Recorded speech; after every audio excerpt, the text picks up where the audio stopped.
It looks like a prehistoric creature that came from the time of dinosaurs. This scary beast is called the basking shark. It can grow up to 39 feet. People have only reported 3 of them in the past 160 years. The last sighting was in 2015, and before that, about 80 years ago.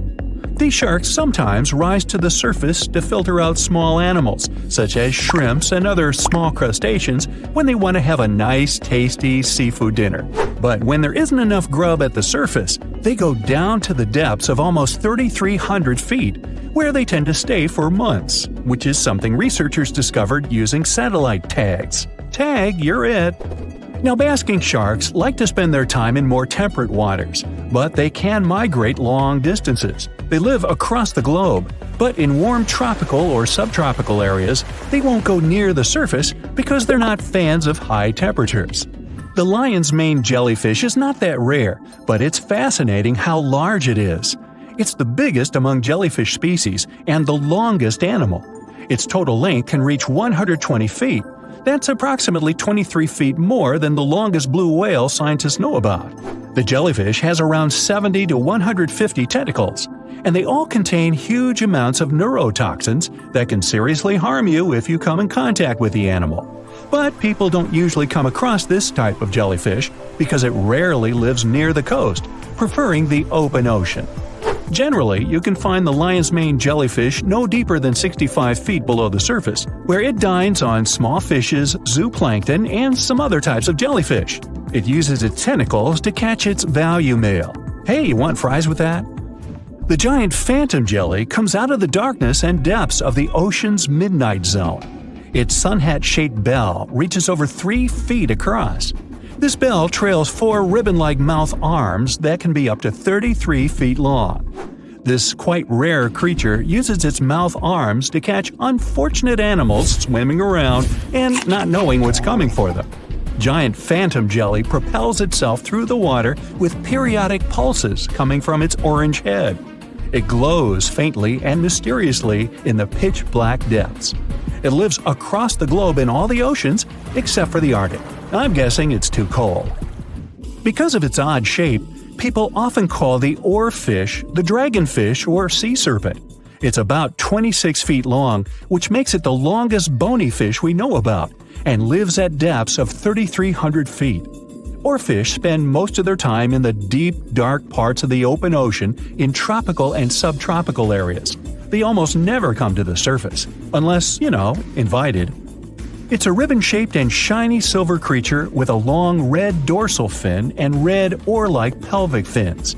Its body has no scales and is very thin. The fish can grow to a length of about 30 feet and weigh 660 pounds. Oarfish have really big eyes that help them see better in their dark, scary surroundings. The frilled shark is definitely one of the gnarliest-looking marine animals out there. If you saw it somewhere, you'd probably think you went back to the age of dinosaurs. Yup, the frilled shark is a prehistoric creature because its roots go back 80 million years. This living fossil can grow to be 7 feet long. It got its name from its frilly gills.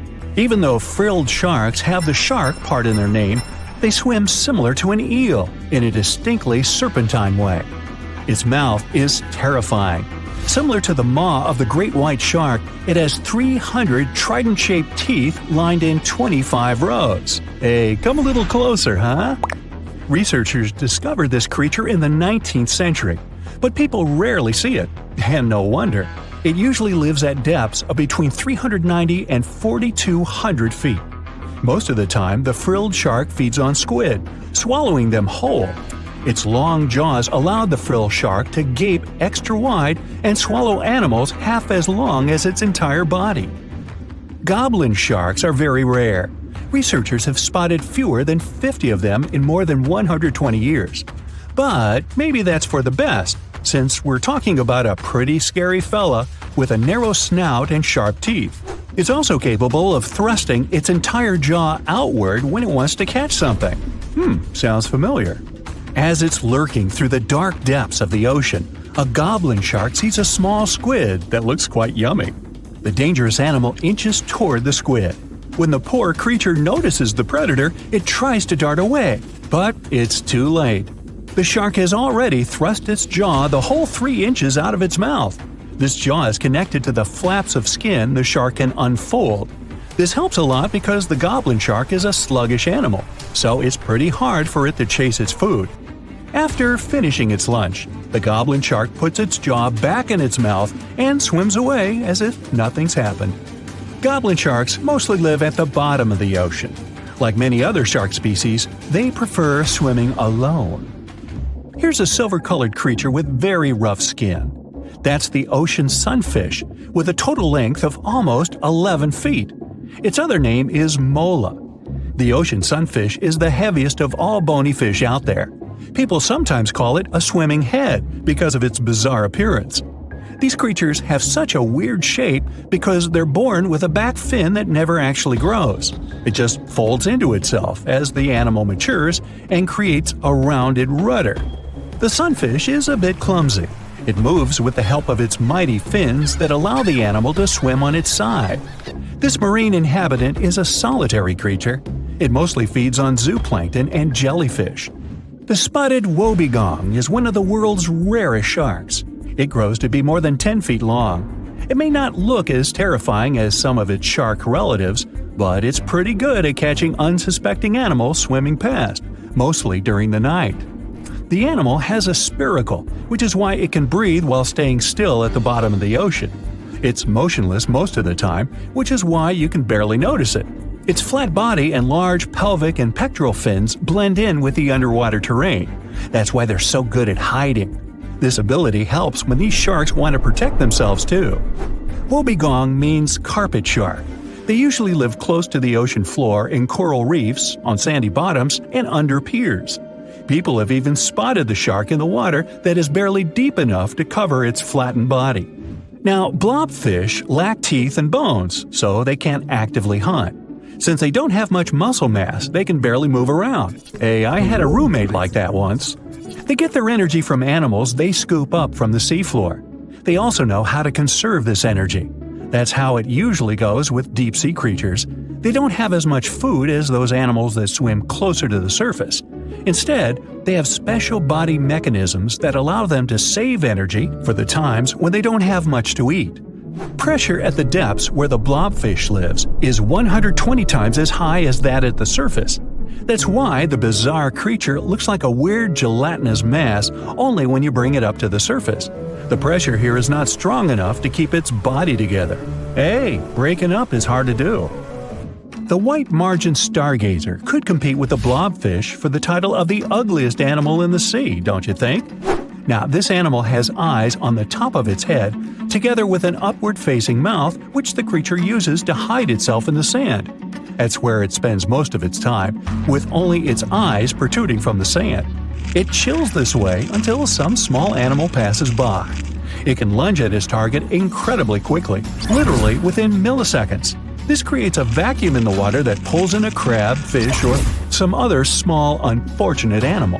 Another tactic involves venom. This fish has a venomous spine in its shoulder blade that helps with catching other animals and defending itself against enemies. Even though it's not related to the electric eel, the white margin stargazer can generate an electric shock as powerful as 50 volts. Ow! Many terrifying animals live deep beyond the waves, like this vampire squid living 3,000 feet below the surface in almost complete darkness. This animal has a cloak, like a vampire's. That's why it's called the vampire squid. Deep down at the bottom, it can't use ink to defend itself.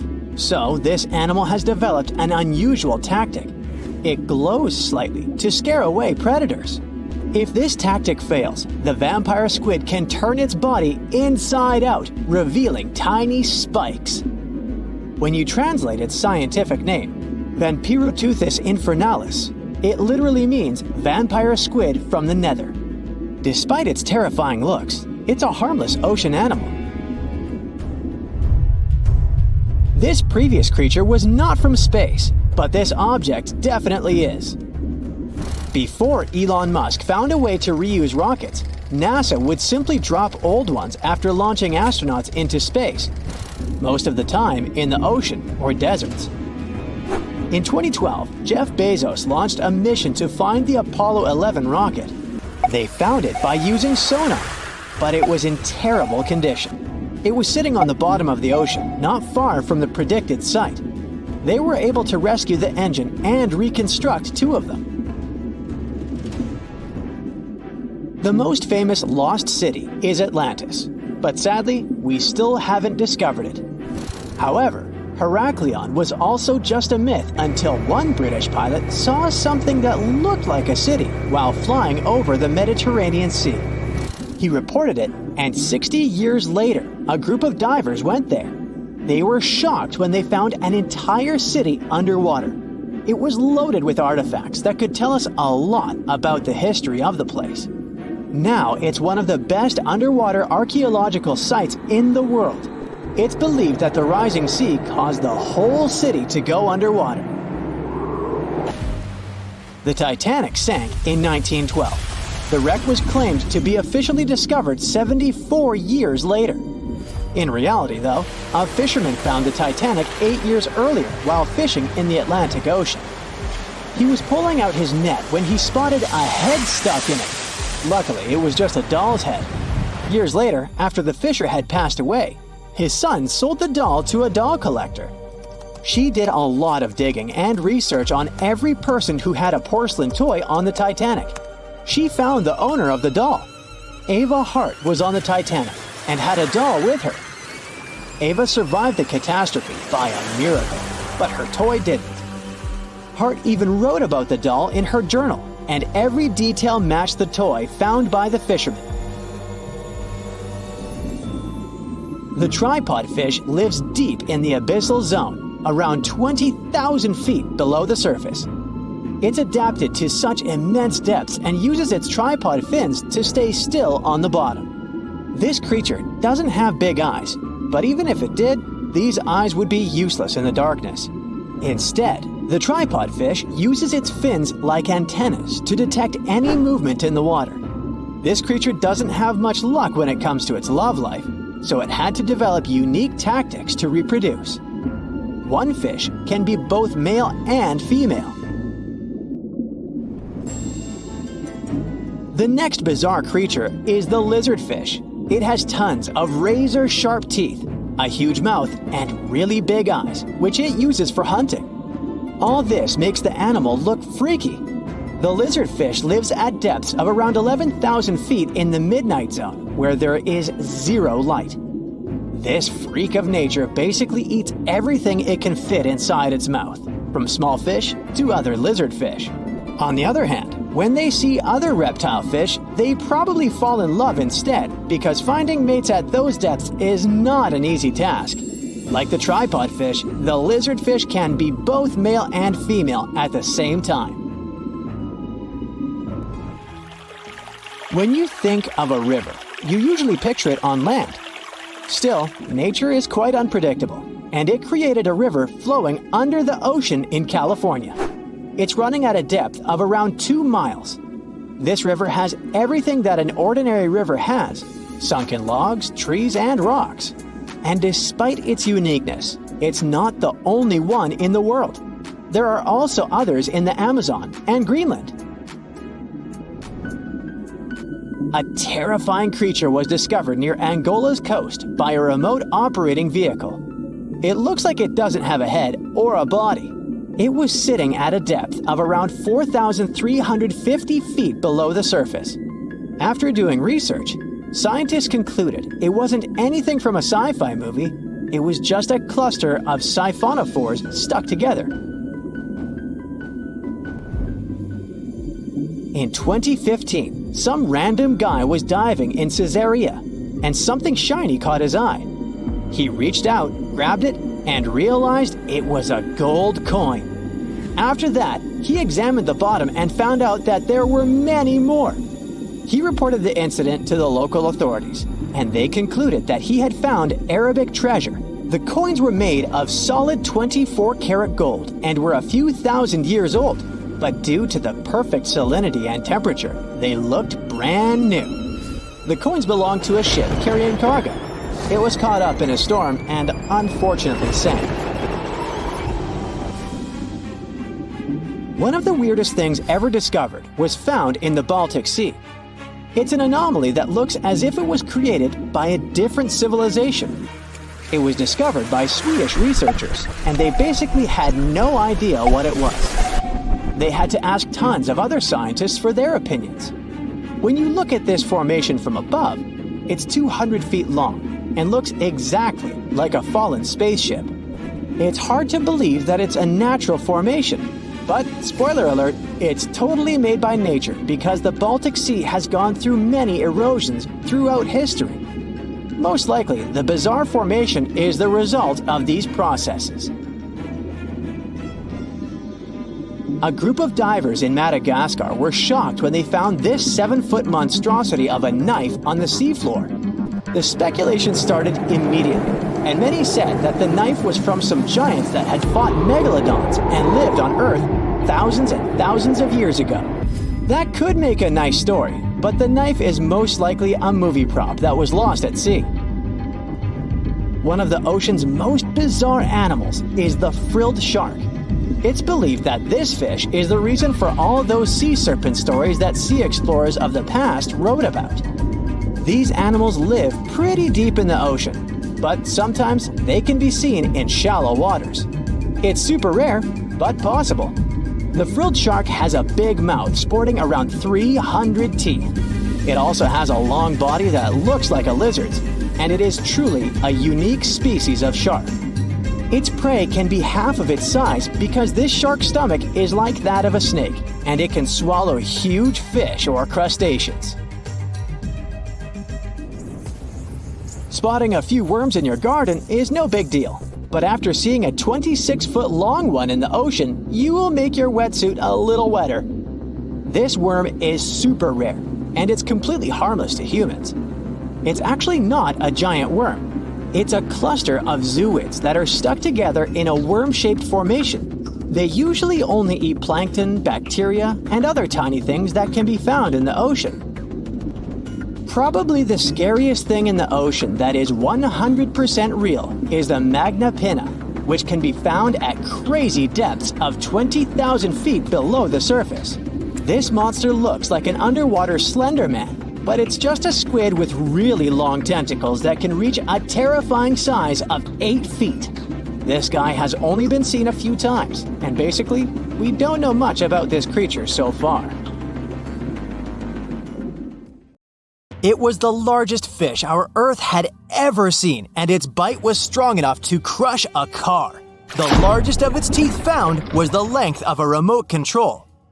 It consumed about 2,500 pounds of food a day. That's like 3,300 cans of tuna for you. The earliest megalodon fossils are from about 20 million years ago, but you won't see its skeleton, and that's because the mighty Meg had no bones. A skeleton made from bones gives most animals their body shape and strength. Sharks, though, come from the same subclass as rays, skates, and sawfish and have cartilage instead of bones. Cartilage is a tissue that is softer and more flexible than bones, but it's still tough enough to shape the body and protect the internal organs. Some areas are more flexible, since cartilage is weaker, and some, like the shark's head, are much tougher thanks to calcified cartilage. Their snouts, though, are made of really soft and flexible cartilage to work like a bumper in case of a collision with some dangers. Who knows if they'd be able to do all this with a heavy skeleton? Plus, cartilage makes their jaws more flexible, and they can open their mouths much wider than they would with a jaw made of bone. Our hero, Meg, was no exception, and it had the strongest bite of all living creatures, which was also made possible by a skeleton made of cartilage. Sharks take full advantage of their cartilage. It helps them swim and turn fast while hunting. One drawback of this type of skeleton is that it was really tricky for scientists to establish the shape and size of Meg. Normally, they would do it using fossilized bone skeletons or their parts. With Meg, they had to guess based on the teeth they found and comparisons with living relatives. A more recent 3D computer model was based partially on scans of a preserved spine discovered in the 1860s. The model showed that Meg was bigger, faster, and even hungrier than scientists had previously thought. Looks like an average megalodon was 52 feet long. That's slightly bigger than the height of the Hollywood sign and weighed 10 times as heavy as an elephant. There were also much bigger creatures. Scientists still aren't sure how the megalodon got this size. The fact that there were bigger and smaller megs probably has to do with a little something called Bergmann's rule. It says that the temperature of the surrounding environment affects the animal's body size because they either need to conserve or shed heat. The megalodons that reached cooler waters probably needed more body weight to make sure they survived in low temperatures. Those living in warmer waters had to be smaller to avoid burning up. If the researchers were correct in their calculations, it also means that Meg reached a cruising speed of over 3 miles per hour, which is much faster than other sharks. The still-living great white shark can cover a distance of nearly 7,000 miles without stopping, which is 9/10 as long as the diameter of Earth. It looks like the megalodon could have gone much further. Megalodons managed to survive on our planet for nearly 70 times longer than humans have.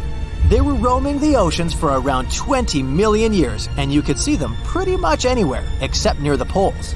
Scientists discovered the most northern fossils off the coast of Denmark and the most southern in New Zealand. The reason why there were no megalodon teeth found in Antarctica is most likely that these adapted to only warm tropical and subtropical waters. The younger ones like to keep to the shores, while full-grown adults preferred coastal areas, but they could easily move into the open ocean as well.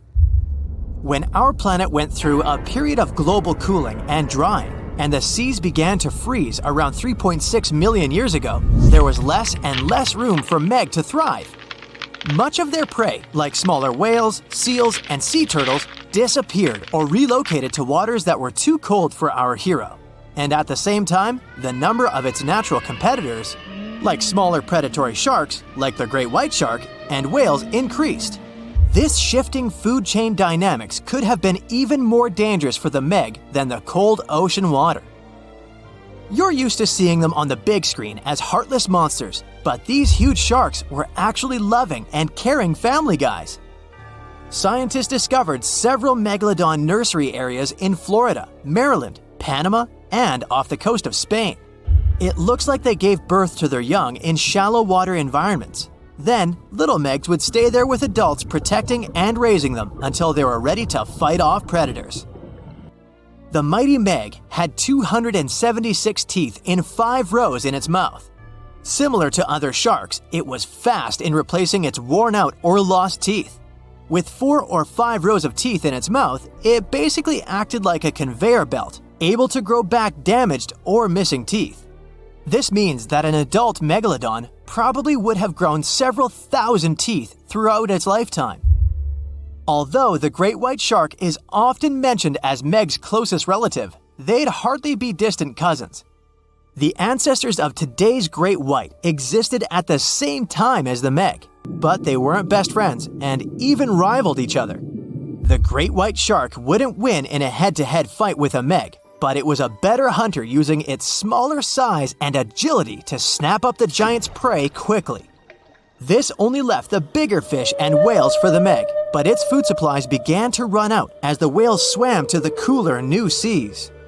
Rather than a great white, the megalodon is more like a modern bull shark.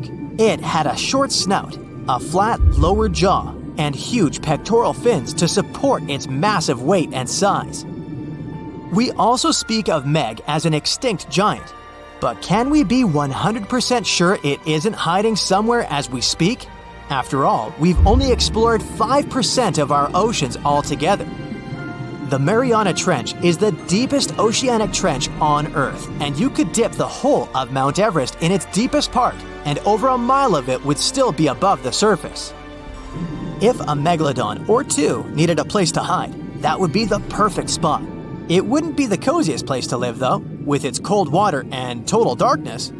Plus, the pressure there is 1,000 times stronger than at sea level. So, if a Meg really were hiding down there, it would have serious issues with its teeth, because calcium would dissolve under that pressure. To survive here, it would also need to learn to navigate in complete darkness. That means it would have either become bioluminescent or evolve to grow massive eyes like the giant squid. If the meg were still around and true to its dietary choices, it would have to eat smaller fish, and that would be a problem for us humans. Especially those of us who love fish, that is. And the ocean isn't cooling down these days. The megalodon would love its temperature and would thrive and reproduce faster than ever. Those giants would create some massive problems for cargo ships and cruising vessels. In case you're now scared at the thought of meeting a megalodon, relax. Most scientists don't think it's possible because of our hero's size. Most foods that megalodons like to eat live in shallow ocean areas and not in the deep, deep sea. Meg would need to come up for dinner every now and then, and it's kinda hard to miss a creature this big. They're both giant prehistoric creatures to us, but the megalodons and the dinosaurs never actually coexisted. The dinosaurs probably died out about 66 million years ago. Megalodons seem to have appeared a bit later. There are plenty of fish in the sea. Some of them look totally like Nemo or Dory. Then there's the butterfly fish and fancy guppy, which is indeed really fancy. And then there's... What on earth is that? I would definitely not pay for a diving experience to see this guy. The anglerfish has the unofficial title of the ugliest animal in the world, but I wouldn't dare to break that news to it. There are more than 200 species of anglerfish currently swimming somewhere in the gloomy depths of the Atlantic and Antarctic Oceans, up to a mile below the surface. Some of them prefer different living conditions, the shallow tropical environments. Different kinds of anglerfish vary in shape and size, from the famous black sea devil to frogfish, monkfish, footballfish, goosefish, batfish, and sea toad. The larger ones can be half as long as a full-sized bed, but most are less than a foot long. Since the choice of meals where these guys live isn't that huge, they had to come up with a unique hunting strategy. They don't waste their priceless life energy on following prospective prey. Instead, they use a piece of dorsal spine that sticks above their mouths like a fishing pole, hence the name of the fish. There's a sac of bioluminescent bacteria that glows brightly in the dark at the end of that rod. The light lures prey, and all the anglerfish has to do is wait, and then enjoy its lunch delivered right to its mouth. Their bodies are pliable and huge, so they can easily swallow prey twice their size. Deep-sea anglerfish eat whatever they can find. Species that live in more shallow water aren't picky either, and can eat anything from shrimp to snails and small fish. Only female anglerfish have the cool fishing rod feature though. So what about their males? Finding a soulmate deep under the sea isn't that easy. I mean, literally, there's no light down there. Plus, there are frigid temperatures and low oxygen levels. Anglerfish can't afford to go on many dates in those conditions, so they mate for life. And before you go aw about it, I have to tell you, they do it in quite a special way. Male anglerfish are much smaller than their ladies. The contrast is so striking that when researchers first got interested in their love life, they thought those males were actually the offspring, or larvae, hanging out next to their moms. Certain anglerfish male species have receptors that alert them that there's a female nearby. After they mate, the male bites into his woman and stays attached to her head, belly, near her tail, and other areas he can access. While they morph together forever, the female fish gets the male's cells, DNA, and reproductive organs, but loses her immune response cells. The male gets free permanent housing and nutrition. Given the current real estate prices, it sounds like a dream. But that accommodation is shared by up to 8 males, and they can't move out if they ever feel like it. You're unlikely to meet this deep-sea fish in real life, but if you meet an anglerfish in your favorite video game, remember that you can easily outswim it and make it kinder to you with tranquilizing arrows. Once you befriend it, the anglerfish can be your scout and help you discover new areas with its bioluminescent pods.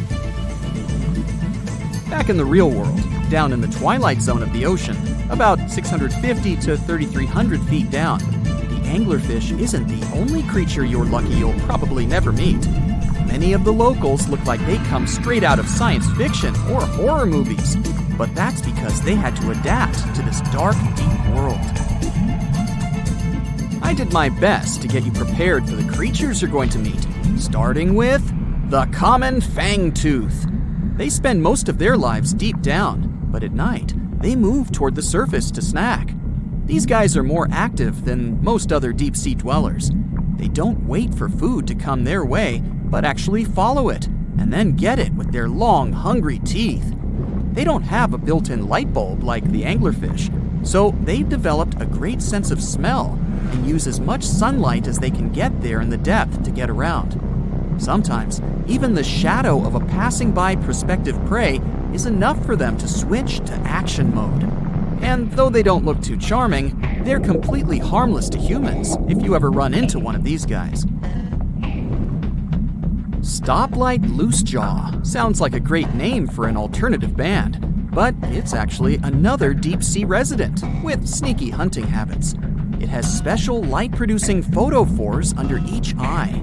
They emit green and red light like a stoplight, hence the name of the fish. Unlike other fish, these guys hardly ever leave the twilight and midnight zones. Their lower jaw is a quarter of the total body length, and the stoplight keeps it open all the time, hoping to get some lunch. It looks like a ferocious predator, but mostly prefers zooplankton with an occasional dessert of shrimp, krill, and fish. I'm sure you didn't expect to meet a hybrid of an eel and a bird, but here it is!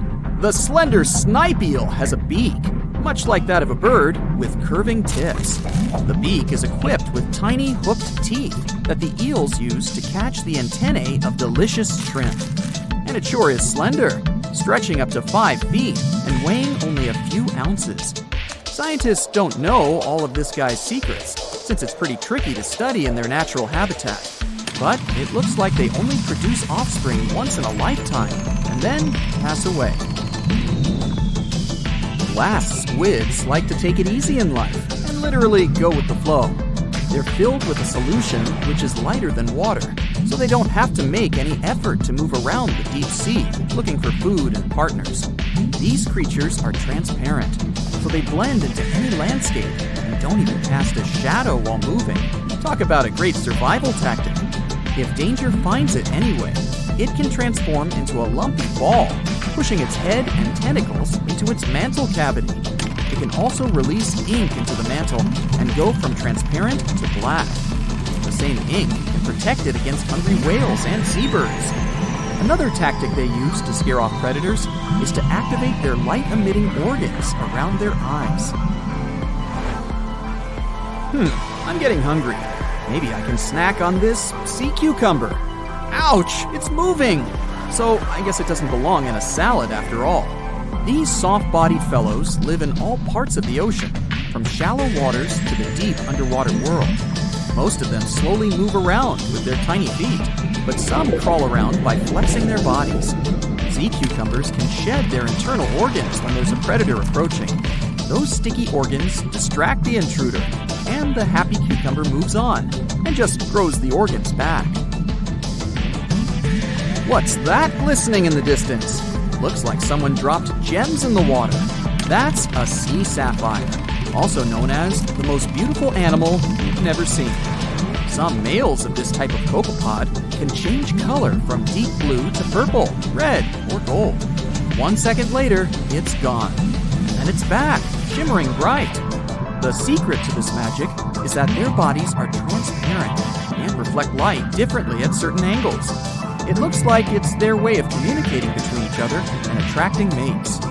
Female sea sapphires don't have the same superpower, but their eyes are bigger compared to males, probably to spot them from a distance. Males roam wild and free, and their ladies stay in the crystal palaces of strange barrel-shaped jellies called salps. There is a place deep in the ocean where pressure is 1,000 times stronger than that we're used to at the surface. This force is enough to turn an unprotected human into dust instantly. Well, maybe more like mud. Anyway, that's why explorers need some serious preparation and equipment to survive in such extreme conditions down in the Mariana Trench. It is as wide as 20 national malls in Washington, D.C., and about 1/5 as long as the diameter of Earth. People who went all the way down describe it as a chilly, quiet, and very peaceful place. They saw a bright blanket of red and yellow rocky outcrops, and there was a whole variety of unique, small, translucent animals. The popular myth is that more people have gone to the moon than to this deepest place on Earth is not true, though. In total, 24 humans flew to the moon, and at least 27 brave souls dove down to the Mariana Trench. Most of them were explorers and not proper scientists. They just go there for the thrills and also to collect video evidence of different wildlife, geological formations, and human-made objects. Humans started traveling around space and into the ocean depths at around the same time. The first moon landing was in 1969, and the first person to go down the Challenger Deep, the deepest part of the Mariana Trench, did so in 1960. This unusual location got its name after the British ship HMS Challenger, which first located this massive drop in the ocean floor at the end of the 19th century. It would take 8 more decades before the first human went down to it. Explorers didn't manage to do it in a conventional submarine. They used a type of submersible called a bathyscaphe. The Swiss oceanographer Auguste Piccard designed his own in 1953. 7 years later, the submersible managed to do the impossible. It had reached a depth of nearly 36,000 feet. But what explorers saw was merely a fraction of the trench's full size. The fact that it is so huge of the Mariana Trench is just one of the reasons why it's mostly unexplored today. The absence of light is another major issue. Sunlight is incapable of reaching such profound depths, so the entire trench from top to bottom lies in absolute darkness. Because of such conditions, the ecosystem is a lot different than the shallower regions of the Pacific. This puts immense pressure on marine wildlife. Yeah, the pun is intended. Another reason why it's so challenging to survive there is the temperature. Water freezes at 32 degrees Fahrenheit. At the bottom of the Mariana Trench, the ocean is just a couple of degrees above freezing. One of the factors that hasn't let this area turn into a giant icicle is the fact that salt water has a slightly lower freezing point. The other reason is geothermal energy that warms the ground at the bottom of these just enough for it not to freeze. That's why submersibles need to have proper insulation to navigate these icy conditions. When they reach the bottom, researchers find out that this desolate and harsh climate is home to several animal species. They encountered arrow-toothed eels, snailfish, and spoonworms at various depths. There were even strange-looking translucent sea cucumbers and shrimp-like amphipods. The biggest surprise was microbial mats thriving on methane and hydrogen from the mud. Among the species, the Mariana snailfish looks like a master of the environment that can go farther and deeper into the trench to feed on prey than its competitors. Despite its seemingly fragile appearance, the snailfish has adapted to withstand extreme pressures, a superpower it wouldn't be able to survive without. The exotic life forms that live deep down aren't normal-sized, since deep-sea gigantism makes them grow significantly larger than their counterparts in other ecosystems. One example is the giant tube worm, which can be 6 feet long. Science has a hard time explaining the exact cause of this form of gigantism. Thermal vents are just one of the possible explanations. All of these factors might help explain the huge time gap in researching the Mariana Trench. The first successful dive after the 1960 expedition came only in 2012. That's when the famous Canadian film director James Cameron went down in the deep-sea Challenger. Because few scientists have gone that deep before or after Cameron, there is no map of the deepest point on our planet. We know very little about the oceans that cover 2/3 of the Earth's surface. Researchers have mapped out only 5% of them so far. Science still has a lot to discover in the Mariana Trench and other unexplored places on our planet. The Amazon rainforest stands as the best example of the world's most unexplored regions. The list of reasons why this part of South America is unknown starts with its wildlife: jaguars, anacondas, piranhas, black caimans, and Brazilian wandering spiders are just some of the creatures that pose a risk for researchers. Relentless year-round rainfall induces heavy flooding. Add to all this some treacherous river currents, and you can see why scientists have mapped such a small percentage of the Amazon to date. In just one region of Brazil, near Peru, there are at least 14 tribes that have never had contact with the outside world. The national authorities intend to keep it that way. Isolation of these indigenous people is the best way to protect their future. The same goes for a remote island in the Indian Ocean. After the tragic tsunami of 2004, helicopters flew over North Sentinel Island to make sure its inhabitants were alive and well. Meanwhile, the Sentinelese weren't thrilled. They took up bows and arrows to drive away the unwanted visitors. This tribe is one of the last uncontacted tribes on Earth. Although anthropologists and filmmakers visited the island in the late 1960s, we still don't know much about its indigenous population. It sits a long way off any shipping lanes in the Bay of Bengal. North Sentinel has no natural harbor, and it's surrounded by a shallow reef. This makes access to the island possible only by boat. The Indian officials who lay claim to the island have prohibited outsiders from visiting the island for safety reasons. The estimates on how many people inhabit the island vary significantly, from as few as 15 to as many as 500. The island is not tiny. It's about 5 times as big as London's Heathrow Airport. Apart from occasional contact during the past 2 centuries, the Sentinelese must have been isolated for a long time. They are related to other indigenous groups in the Andaman Islands, but their neighbors cannot understand a word of their language. The continent of Antarctica has no permanent human settlements at all. The only people who periodically live there are international scientists. This vast expanse of ice and snow, roughly the size of the United States and Mexico combined, still has many regions where humans haven't set foot. Satellite imagery and photos that NASA's aircraft made from the air have mapped out the entire continent. So we know where to go, but it's not that easy. The reason for this are all the adjectives that go with Antarctica.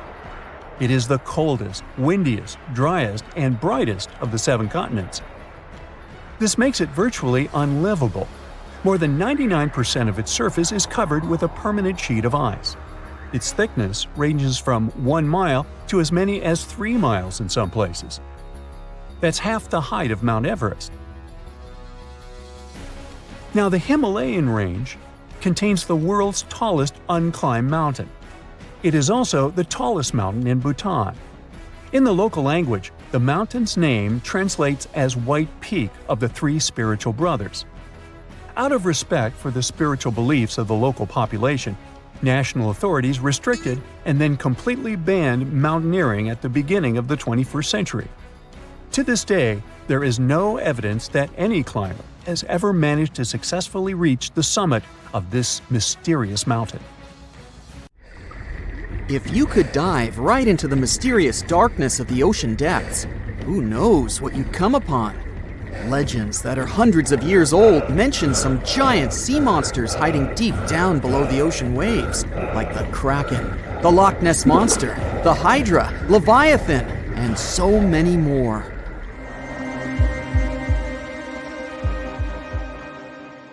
Okay, no one has ever seen such monsters, but there are still weird and unusually big sea spiders, squid, worms, and many other animals that grew way more than we'd expected.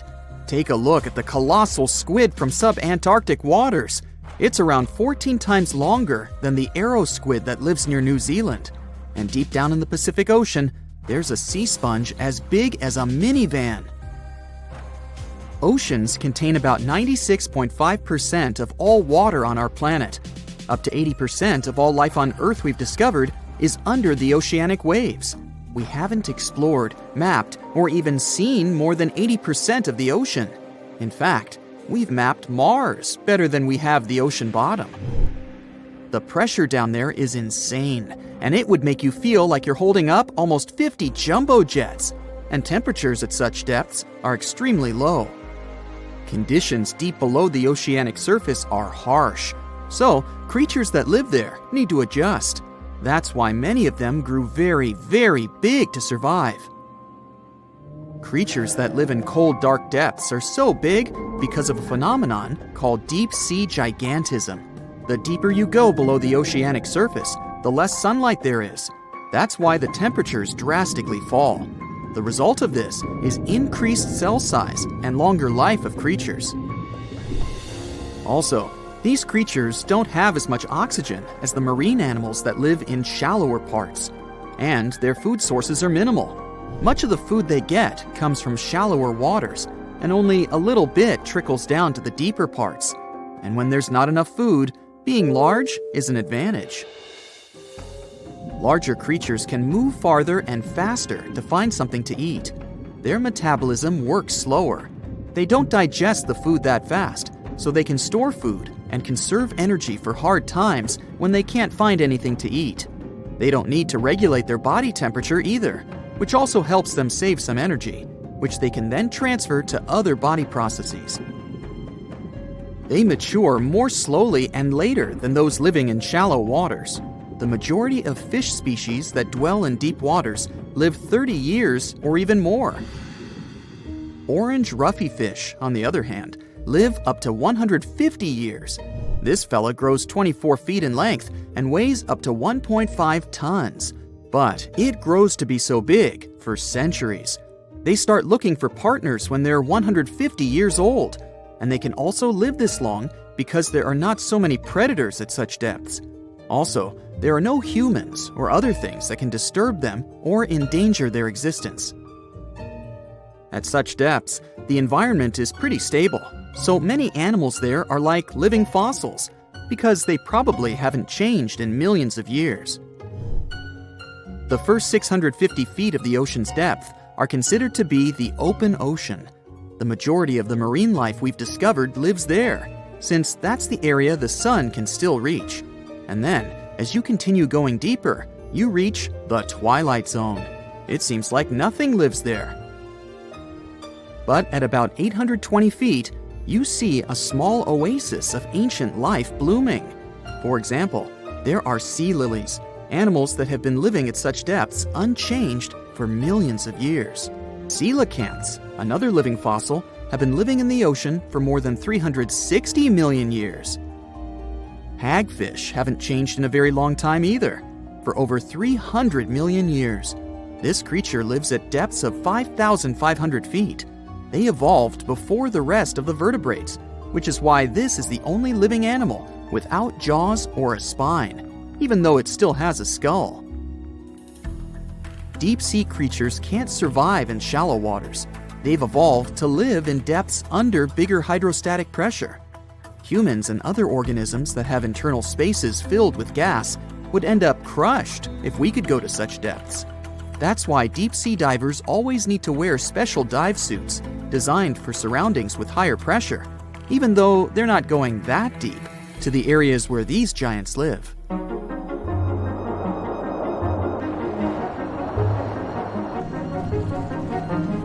But near Antarctica, you can see gigantism way closer to the surface, like giant sponges, sea slugs, sea spiders the size of a dinner plate, worms, and even some enormous single-celled organisms. They all tend to chill in shallower waters. Scientists are not sure why exactly, but they think it could have something to do with oxygen. Giant species use just a little oxygen, and the waters around Antarctica are pretty rich in it, which means there's hardly any limit to these animals growing bigger and bigger. Back to deep-sea creatures. As mentioned, they had to adjust to strong pressure, so they almost don't have any air gaps in their body at all. They're mostly water-based, and since water is incompressible, which means it's not something you can compress, it helps them stay unaffected at such high pressure. But Because of all that, if they were to go up towards the surface, they'd probably swell up, maybe even explode. Just look at the blobfish, the one that takes the title of the ugliest animal in the world. It looks normal deep down below the surface, where its natural habitat is. But when it gets up to the surface, where the pressure is 120 times lower, it changes its shape. The blobfish doesn't have a skeleton or muscles, so without high deep sea pressure, it ends up being all floppy and saggy. The dark oceanic depths are not just scary to watch, but to listen to as well. In 1997, scientists were trying to find underwater volcanoes located off the South American coast. During their travels, they recorded one of the loudest noises ever registered. It was pretty weird, too. It was so loud, even sensors from more than 3,000 miles away managed to pick it up. They later called it the bloop. It took them 15 years to conclude the sound came from an ice quake. That's when seismic activity breaks frozen ground. Water at the bottom of the ocean is not always extremely cold. There are hydrothermal vents on the seafloor, and the water that comes out of them can be up to 750 degrees Fahrenheit. Powerful pressure, yep, the same one that would crush you, is something that doesn't allow the water to boil. There are hundreds of animal species that live near deep-sea hydrothermal vents. Some of them, such as tube worms, are not like anything we have seen before. These worms absorb chemicals from vent fluids. That's how they feed bacteria that live in them. And in return, those bacteria give them the carbon the tube worms need to survive.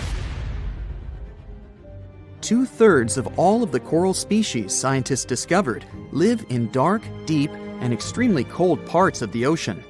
Some even live in parts that are 3 miles deep. They can survive at low temperatures, such as 28 degrees Fahrenheit. Some of these cold water corals are more than 8,000 years old. They form amazing structures that can rise up to 115 feet tall.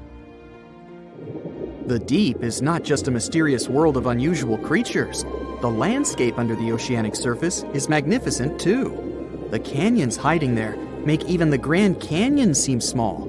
For instance, check out the one located in the Bering Sea, the Jemchug Canyon. Its vertical relief is more than 8,500 feet deep. That's huge. The largest ocean waves are not the ones you can see from the shoreline. They occur under the surface, and they're called internal waves. They take place between two water masses that have different densities.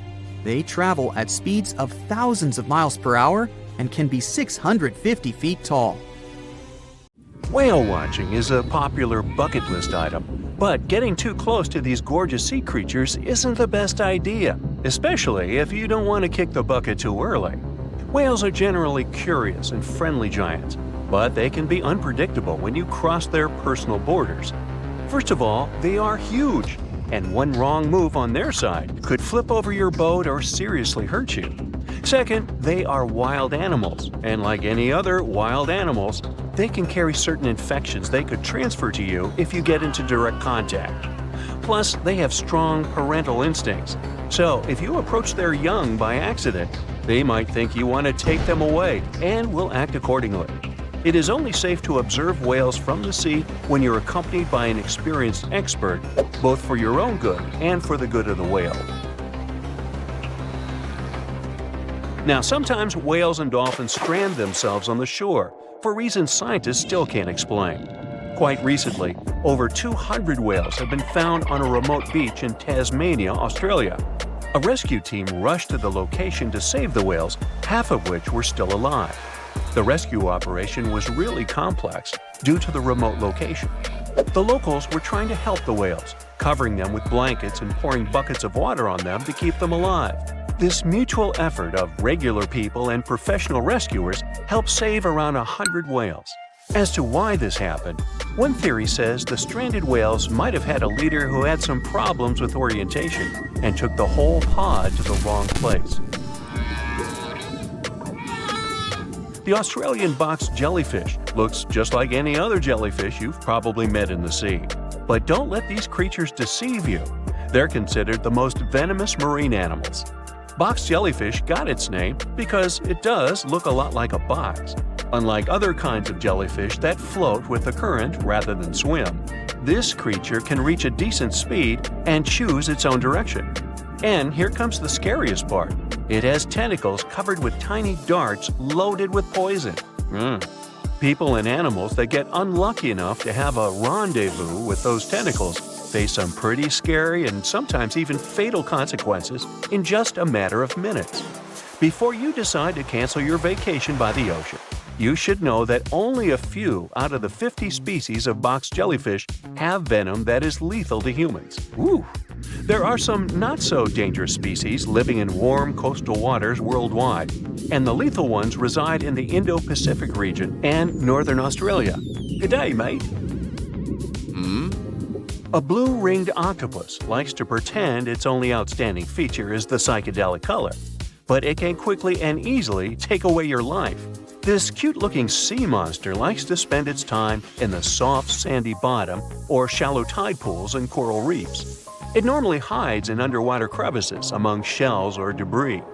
If you somehow manage to find and disturb it there, the octopus will show you its signature blue rings as a warning signal. And if you don't get the hint, it will introduce you to its other signature feature, a venom 1,000 times more powerful than cyanide. One octopus has enough of it to do away with 26 people within minutes. This venom is more toxic than that of land mammals. The octopus normally uses it to hunt crabs, shrimp, and small fish by pecking them with its beak and paralyzing them. The same can happen to a human victim. You'll unlikely even feel the bite until it's too late. The good news is that there have been no known cases of such incidents since the 1960s. If you don't disturb the blue ring octopus, it will never attack you first. If you enjoy picking shells on the beach, make sure the ones you collect don't belong to a cone snail. It's nothing like its relatives living on land and eating fresh leaves and bark. There are over 500 species of this venomous sea creature, and a few that can really hurt you. These little snails are extremely vicious, just like Jimmy from 3rd grade. They inject their venom through a harpoon-like tooth. The consequences of this injection can be quite terrible for you. Now, are you afraid of snakes? Well, I have some bad news for you. You can't escape them even in the water. Certain kinds of these creatures have adapted to live both on land and in the sea, especially in the warm waters of the Indian and Pacific Oceans. All the species we know so far are venomous, and sometimes an encounter with them can be super dangerous. The good news is that they only bite if you disturb them. So the safest way to go is in the opposite direction of these slithery sea creatures. Not only venomous sea creatures present a danger to you while you're in the water, strong earthquakes sometimes cause the formation of massive ocean waves. If they head ashore, they hardly leave anything intact in their way. You know this dangerous sea phenomenon as a tsunami. There is also another type of this natural disaster called a meteotsunami. They're caused by rapid storm systems and pressure changes above the open water. A powerful storm can generate a whole wall of water. Sometimes this wall grows several feet high while it moves through a shallow continental shelf, inlets, or bays. If it gets strong enough, it can damage houses close to the water. It's really tricky to forecast or detect a meteotsunami because it's nearly impossible to tell from a seismic one. It happens much more often than regular tsunamis, especially in the Great Lakes area. Now, the ocean can be dangerous to you, even if you're staying in what seems like safety on the shore. One such unpleasant surprise could be a sneaker wave moving your way. As you can guess from its name, waves like this sneak out on unsuspecting beachgoers. They look average, but turn out to be way bigger and more dangerous than you could imagine. Sneaker waves always appear without warning after smaller waves carry huge amounts of water, sand, and gravel. They're so powerful, they can carry swimmers further away into the ocean. They can swipe you off your feet and into the water when you're casually strolling on a jetty or the beach or on an outcropping nearby. Oregon State University researchers found that sneaker waves form in offshore storms that carry wind energy to the ocean surface. With all that energy, several waves unite and overlap into one beast that stands higher and goes further ashore than a regular wave. Another thing that makes them more dangerous is that they're hard to predict. The logic of regular wave formation doesn't work with them. Square waves, looking like a giant chessboard over the ocean, are the reason many people visit the Isle of Ré off the western coast of France. If you visit it, you'll notice plenty of signs warning you to stay away from the water once you notice the unusual pattern. The safest way to observe it is from high up places like nearby lighthouses. If you decide to stay in the water, the strong currents coming from two directions can literally sweep you off your feet. Generally, waves can travel many miles over the surface of the water, depending on local winds and weather. And even on days when the weather seems somewhat calm, storms located elsewhere can send in crashing waves that affect the surrounding calm waters. When waves travel onto the shores of distant lands, they're called swells. This is different from a wave that occurs from the local wind. When two different swells coming from opposite directions meet, it's known as a cross sea. This is what generates these square waves that you see near the Isle of Ré. The cross-sea phenomenon can appear in different locations around the world. The Isle of Ré is one of them, thanks to specific wind and weather patterns that create the perfect storm, which makes this cross-sea so beautiful and well recognizable. Well, wasn't that swell? Swell? Never mind. Not much happens in dark, murky ocean depths. It's mostly pretty quiet, with some smaller fish carefully passing by and probably hoping nothing big would grab them on their way. There's also a bigger fella looking for plankton coming through every now and then. Suddenly, a giant beast comes out of nowhere. First, it's just a dark dot in the distance, until it gets closer. Oh, it's a great white shark. You can recognize its firm, dark gray body, white belly, and slanted head. These creatures have special cells in their skin called melanocytes that can make their color change to lighter or darker. This way, a shark can blend in with its surroundings, which is a nice ace up its sleeve and the reason why we barely even see one coming by.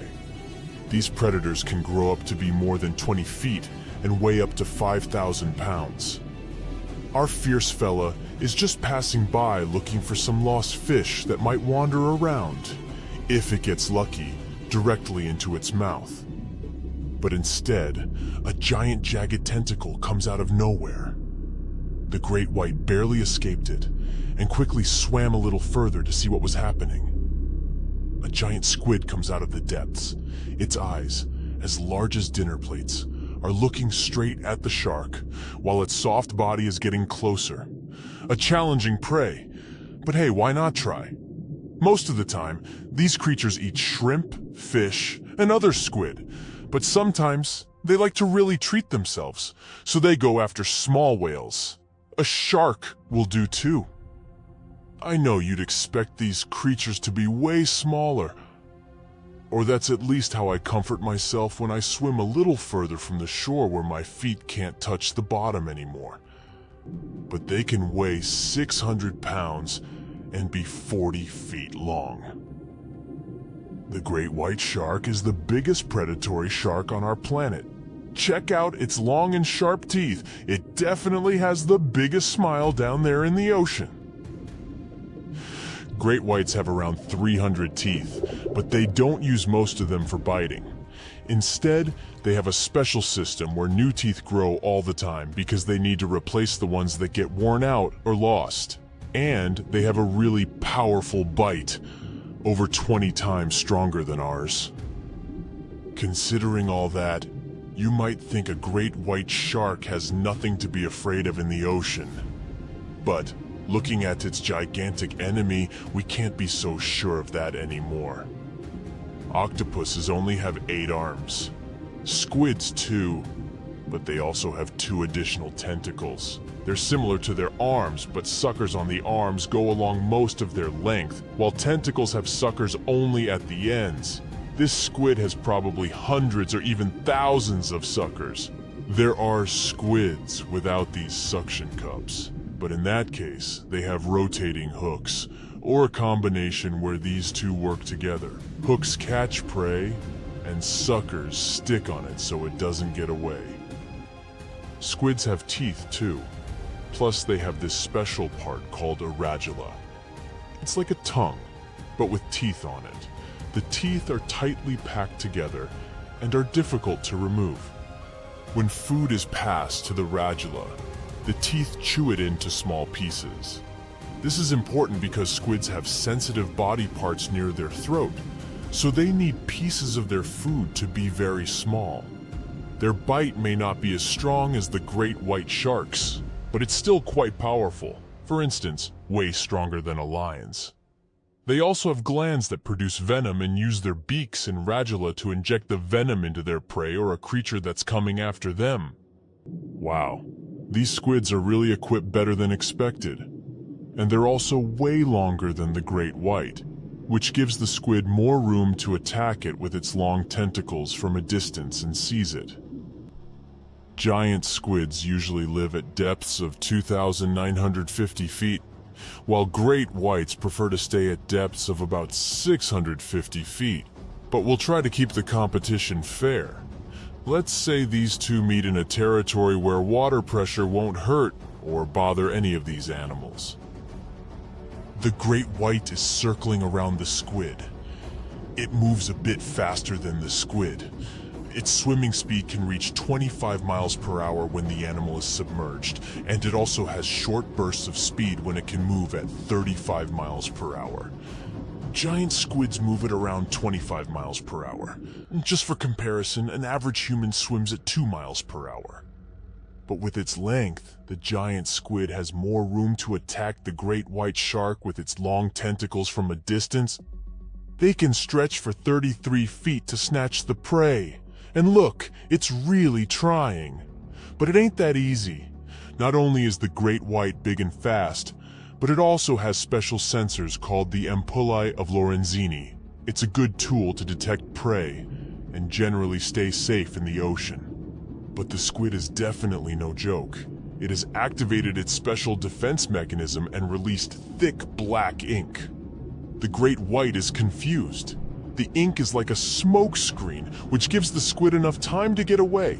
The shark can't see its opponent anymore. The squid is getting closer, and the poor great white has no idea from which direction. It's time for the final move. Even if the great white manages to catch the squid can detach parts of its body as a last resort to protect itself. It can lose up to 10 body parts, unlike sharks. These predators can't lose any essential body parts because they won't survive. And look, the squid finally latches onto the shark. Its suction cups and the sharp beak that can pierce its prey make it nearly impossible for the shark to escape. They both disappear into a cloud of ink, the great white shark in one of the rare fights it can lose, and the giant squid ready for new conquests across the ocean. Aren't giant squids perfect for scary stories? In legends, there are often battles between humans and sea monsters. In the past, Norwegian sailors shared stories about sea creatures they encountered during their ocean travels. Over time, these stories grew to include creatures that were like giant islands with arms. And let's not forget about the Kraken. It's a legendary sea monster from Scandinavian stories that looked like an island, which was how it would trick sailors. The spooky stories say the beast was using its long tentacles to grab ships and drag them to their doom. And do you remember Jules Verne's novel 20,000 Leagues Under the Sea, which describes an encounter between a ship and a giant squid? In real life, giant squids don't eat humans, and they're not particularly interested in going after ships. However, not all the stories about these creatures attacking ships are made up. There are some reports. For example, in the 1930s, something attacked a Norwegian tanker, the Brunswick, 3 times. And yes, it was indeed the work of a giant squid. Fortunately, the squid couldn't grip onto the ship's steel hull, so it ended up getting caught in the propellers. But even though everything was okay in the end, Just looking at this gigantic monster trying to take your ship down to the bottom must have been terrifying. We can laugh at stories about the Kraken until we're out there on our own. In 2003, a giant squid came closer to a French yacht that was participating in a sailing race. It couldn't cause any harm, so it eventually gave up. So, for now, the idea of a giant squid taking down a ship or boat remains a fictional story, although they're certainly capable of trying. Okay, giant squids are big, but there's another creature from their family of cephalopods that can be even larger. It's called the colossal squid, and one that was found weighed 992 pounds, hundreds of pounds more than the giant squid, 606 pounds. And they can stretch their tentacles for up to 45 feet. There's a lake in the heart of Asia that holds 1/5 of all the world's liquid freshwater. It's more than all the 5 Great Lakes have together. Even if all the rivers on our planet suddenly change their direction and set on a mission to drain this lake, it would take them a whole year to finish the job. I'm talking about the deepest lake in the world, Lake Baikal. If you decide to go all the way down to its deepest point, prepare for a journey of almost 5,400 feet. The descent takes several hours, but the rift floor of the lake is way deeper, between 5 to 7 miles beneath the surface. It means it could be even further down than the Challenger Deep, which is the deepest known place on Earth. The amount of water it has would be enough for everyone on Earth to have something to drink for up to 50 years. This mighty giant of a lake replenishes its water completely every 383 years. Baikal has a great delivery crew of over 300 rivers and streams, bringing their waters right in. And only one river flows out of Baikal, the Angara, which is headed straight for the Arctic Ocean. Baikal isn't only the deepest, but also the oldest existing freshwater lake in the world. It formed at least 25 million years ago. It all began when the Earth's crust decided to play Tetris and created the lake and the surrounding mountains. At some point, Baikal must have been just a humble riverbed, but then tremors and fractures shook the Earth, and the distance between the shores got bigger. Water levels rose thanks to the melting glaciers. Then, several lakes formed and later merged into one. Baikal is one of around 20 lakes in the world that are older than 1 million years. And since it wasn't disturbed by glacial periods, it's a perfect research ground for scientists. Its deep-drilled core sediments can tell a lot about the climate of our planet in different periods.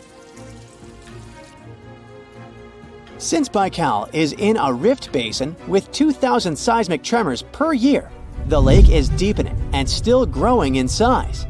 Its shores drift apart at around the same rate as South America and Africa are moving away from each other, so it has all the potential to become an ocean.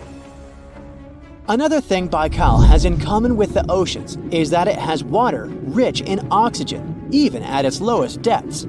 This is one of the reasons why the fauna of the lake is so incredibly rich. It's home to over 2,500 various animals and 1,000 plant varieties. Around half of them are unique and only exist in this area, like the endemic algae, the Baikal omul fish, and the Baikal oilfish. There are also some bears, elk, and lynx living on its shores. They must appreciate the fact that the temperatures around the lake are always higher than the rest of Siberia, thanks to its huge water mass. Most Baikal dwellers prefer to stick to the bottom of the lake, but there's one brave guy you'll meet if you decide to visit. Meet the Baikal seal, also known as Nerpa. It's the only true freshwater seal in the world. Nerpa's eyes are so cute it nearly landed the part of Puss in Boots in Shrek. Nerpa in Boots sounds good to me. These huge eyes are there to help them follow their favorite pelagic fish underwater. There are other seal kinds that can handle freshwater or use it to breathe, but these cuties spend their entire lives in it. But wait, how did seals, which are supposed to be oceanic creatures, end up in a lake miles and miles away from the sea? About 400,000 years ago, during the Pleistocene era, These adventurous creatures traveled up the river and drainage systems that connected Lake Baikal to the Arctic Ocean. The ringed seal that still lives in the Arctic is believed to be the Baikal seal's closest ancestor. Today, Baikal seals are confined to their freshwater home because of the changes in waterways. And they seem to be pretty happy with their home as they can choose from a huge variety of food to eat. The seals mostly hang out in the north and central areas of the lake, but move south in the winter. The lake gets covered with ice, which they use as a chill-out zone, just like their oceanic cousins use rocks or the beach. Since at least 1969, Lake Baikal has had some mysterious ice rings pop up randomly here and there. At some point, they got so big that the astronauts even spotted them from space. The rings usually appear in late April, but can be there in January or May. Scientists couldn't crack the code on how these rings form for a while. They had all sorts of theories, and the most popular involved methane gas bubbles from the lake's depths. But then, scientists noticed that some of the rings were in shallower waters, where gas emissions don't happen. So, an international team of scientists decided to solve the mystery. They traveled to Lake Baikal, drilled holes in the ice, and dropped sensors into the water. In 2016, when they started the research, they heard that 2 vans had gotten stuck in the mysterious ice rings. Once they had analyzed the data from the sensors, it turned out that the secret behind the rings was warm eddies flowing clockwise under its ice cover. The currents were less intense in the center of the eddies, so the ice above them was thicker at the edges. The waters of the lake are so clear that you can see some extremely deep parts up to over 130 feet down. This is thanks to the surrounding mountains that send off melting ice right in. Plankton that live in the lake also helps clean the floating debris. When this crystal clear water freezes, it forms an unusually thick and see-through layer of ice. The wind likes to play sculptor on Baikal and creates one-of-a-kind pieces of art here. It picks up water, which, of course, freezes into the most unusual designs. Frozen bubbles and icicles you've never seen before.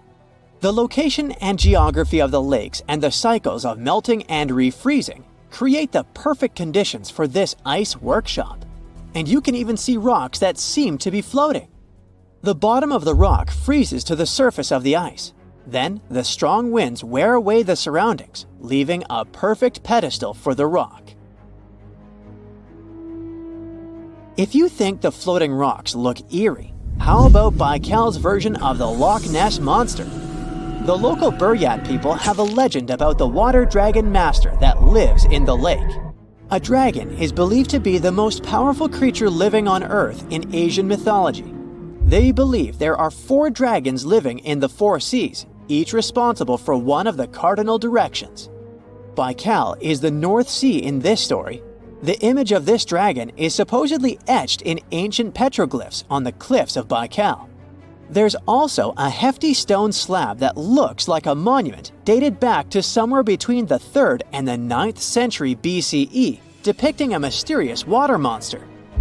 Imagine the stories this stone could tell, echoing the whispers of a bygone era and leaving us to unravel the enigma of the Baikal cliffs. The legend says that a local warrior was chasing the dragon. He finally reached the largest Baikal island of Alkan. He was ready to face and defeat the dragon, but the beast turned into a beautiful girl, and they got married. That's one unusual twist to a classic defeat the dragon and take the girl story. So, local legends describe that dragon as a giant sturgeon with an almost gator-like snout and armored body. In reality, the mythical monster must be one of the many huge fish living in the lake. They can afford to grow to several feet in length thanks to the high levels of oxygen in the water.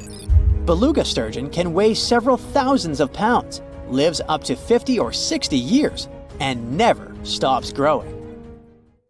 Ever wonder why, despite all our advancements in technology and science, there's a vast expanse of our own planet that we barely know about? Believe it or not, over 80% of our oceans remain uncharted territory. It's as if we've got this massive aquatic playground in our backyard, and we've barely scratched the surface. Also, did you know that only about 7% of our oceans have a special tag called Marine Protected Areas, or MPAs? How come this colossal body of water that envelops most of our planet is also among the most vulnerable and misunderstood spaces in the universe? Pressure has a lot to do with it. Our deep ocean is a beast of a place with no visibility, freezing temperatures, and pressure that's so intense that in certain areas it would make you feel like you're having the weight of 50 jumbo jets on your body. No wonder we're having an easier time sending people into space than to the bottom of the ocean. The deeper you go into the waters, the more pressure piles up. But let's not forget we have tech on our side, right? Scientists now use these cool satellite technologies that track the color of the ocean to check how much phytoplankton is there, for example. Why is this important, you might ask? Because these little plant-like critters are actually pretty major players in our big blue oceans. In the grand scheme of things in the aquatic world, phytoplankton is like the bedrock of the ocean food chain. It gives life to almost everything, from the tiny zooplankton, which are animal-like microorganisms, to those colossal, magnificent whales. When these technologies first came around, satellites could get clear images of the ocean faster than a ship could take the same number of measurements in 10 years. But it's not all about looking at the ocean from space. Sometimes you gotta dive in there and see it for yourself. Thankfully, we've come a long way in ocean exploration tech, too. We've got things like floats and drifters that ride the ocean currents while collecting data, and a whole fleet of underwater vehicles, some of which are manned, some remote-controlled, and some even autonomous. Remember James Cameron, the guy who made the movie Titanic? He's super into exploring the ocean, and in 2012, he set a record by going down to the Mariana Trench in a vertical torpedo sub. He thinks there's nothing like being in the ocean and experiencing it firsthand. Other companies use a mix of technologies for their ocean explorations. It led them to discover amazing stuff like a deep-sea coral reef near Morocco, the only one still growing in the Mediterranean Sea. They've also discovered new species and documented ones previously thought to live only in the Atlantic. These efforts have convinced local authorities to declare some places as marine parks. As with most scientific areas, the road isn't without its bumps. These expeditions can cost quite a lot, and the lack of detailed maps and data only adds to the challenge. We can't always rely on bathymetric information, meaning the study of the ocean floor, because it's often not available. And that's the tricky part. We need to explore more to know more. But getting the funds for these kinds of projects can be tough when there are so many unknown variables. One particular company's explorations have helped protect nearly 4 million square miles of ocean so far. The data they collect during their expeditions is invaluable. It's used to identify new species, locate vulnerable habitats, and even show where threatened species are being overlooked. Their work helps dismiss excuses from local authorities who claim they lack the necessary information to establish more MPAs. The same company supports a goal known as 30 by 30, aiming to protect 30% of our oceans by 2030. It's a big target, and there's a long road ahead, but ongoing ocean exploration can provide the proof needed to keep more of our oceans safe. We also need to set aside areas for protection and research, even when we don't have all the facts just yet. On that note, some cool scientists have recently stumbled upon a gigantic and mysterious world beneath the Pacific Northwest coast's ocean floor. The best part is, this massive realm of life is pretty much cut off from the rest of the world above, making it like a secret underground club that only the best microbiologists have access to. Picture an active city. Except the city is microscopic cracks in the basalt rocks of our oceanic crust, and its residents are microbes. These tiny creatures aren't like you and me. They don't rely on sunlight or the organic products of land and water ecosystems for sustenance. Instead, they thrive on chemical reactions with rocks and seawater. Scientists call this type of life chemosynthetic. which sounds complicated, but it basically means life sustained by chemical reactions. While this sort of life has been found deep in mines and around seafloor hydrothermal vents, the scale at which these creatures are found under the oceanic crust is unprecedented. It might even be the most extensive ecosystem on Earth. A geomicrobiologist from Denmark was part of the team that made this discovery. He claimed that over 50% of our planet's surface is oceanic crust, which is an average of 4 miles thick. Imagine the size of this chemosynthetic party happening down there. This discovery didn't happen overnight. Since the 90s, scientists have found weird tiny holes in the basalt rocks that make up much of Earth's outer crust. They seem like they might have been made by bacteria, but hey, there was supposed to be no life there. I mean, imagine trying to survive in a place that's hot, deep, dark, dense, and mostly devoid of the organic compounds we need for life. Yet, here they are. In the following years, more pieces of the puzzle fell into place. Scientists found that the oceanic crusts had different conditions at the centers and edges. At the centers, rocks are jam-packed with energy-rich compounds that support these tiny life forms. But by the time they reach the edges, these chemicals are all gone. Fast forward to now, and it's time to put the puzzle together. A microbial ecologist from the University of North Carolina worked on this research and says we now have solid evidence of microbial life in the cracks and crevices of deep ocean basalt. The next question scientists asked was, how far does this life extend? Researchers collected samples of crust from a plate roughly 120 miles off of Washington's coast, drilling deep beneath the ocean's surface. What they found down there was remarkable. The life down there runs on a unique fuel, hydrogen. Yep, in the absence of sunlight, hydrogen provides the energy for all their biological processes. These microbes use hydrogen to transform carbon dioxide into organic matter. This matter and other byproducts, like methane, then fuel other organisms, creating a network of life. Of course, the life down there isn't as complex as the one we know up here. Scientists doubt there will be any multicellular life under the ocean because it's too hot and energy poor. But hey, who knows? This universe under our oceans still has a lot to reveal. This whole thing is significant for many reasons. First, it confirms that life can exist in places without oxygen, which changes our perspective on where we can find life.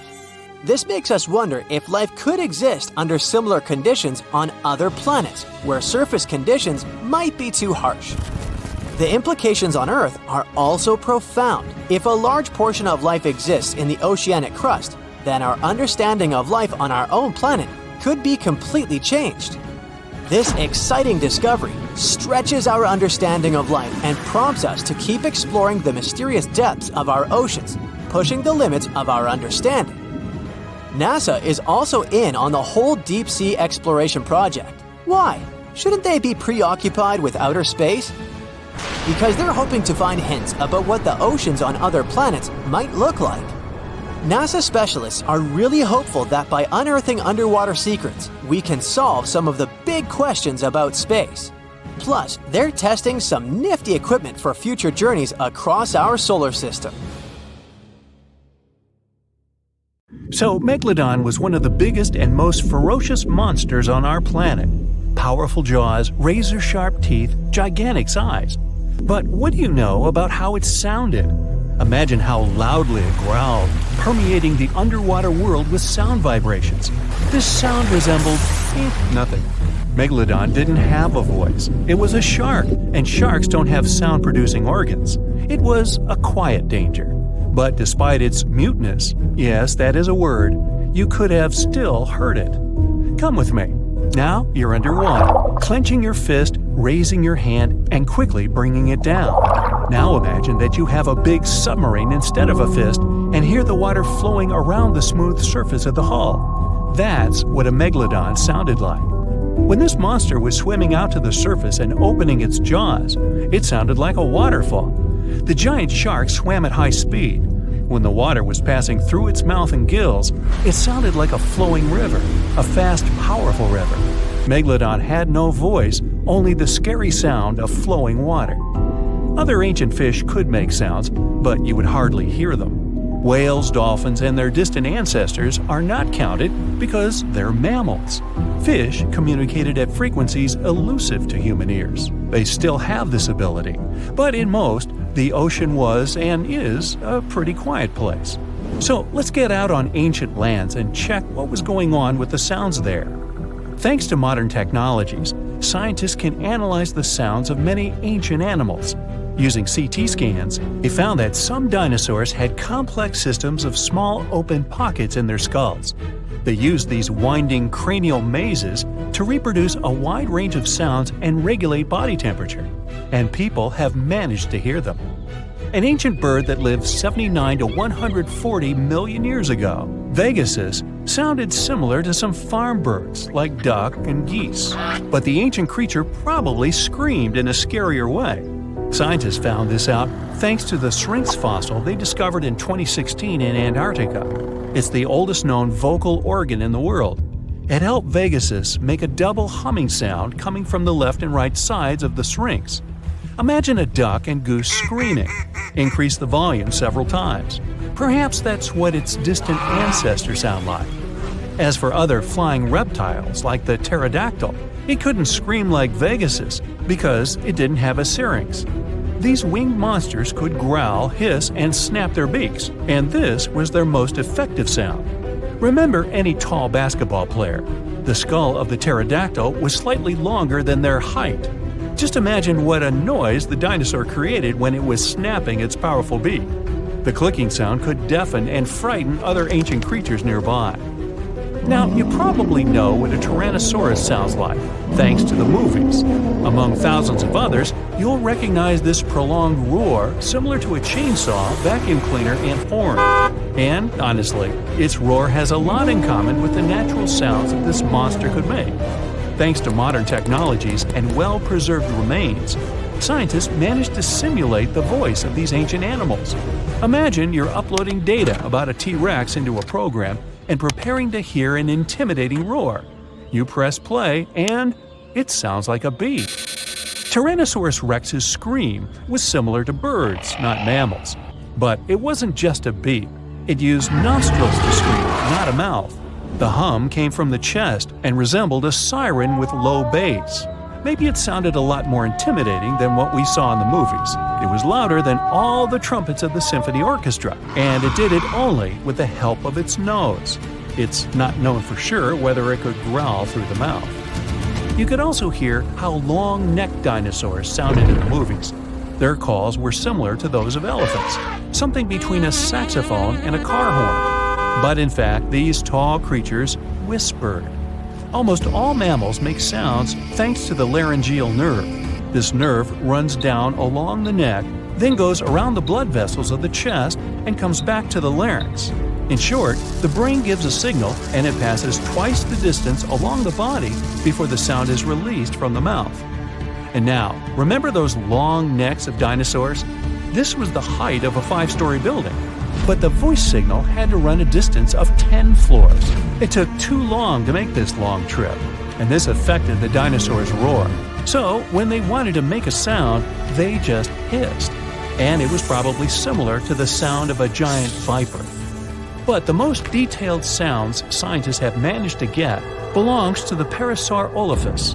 You know this herbivorous dinosaur thanks to the long crest on the back of its head. We saw the dinosaur using it in movies and documentaries to fight opponents and enemies.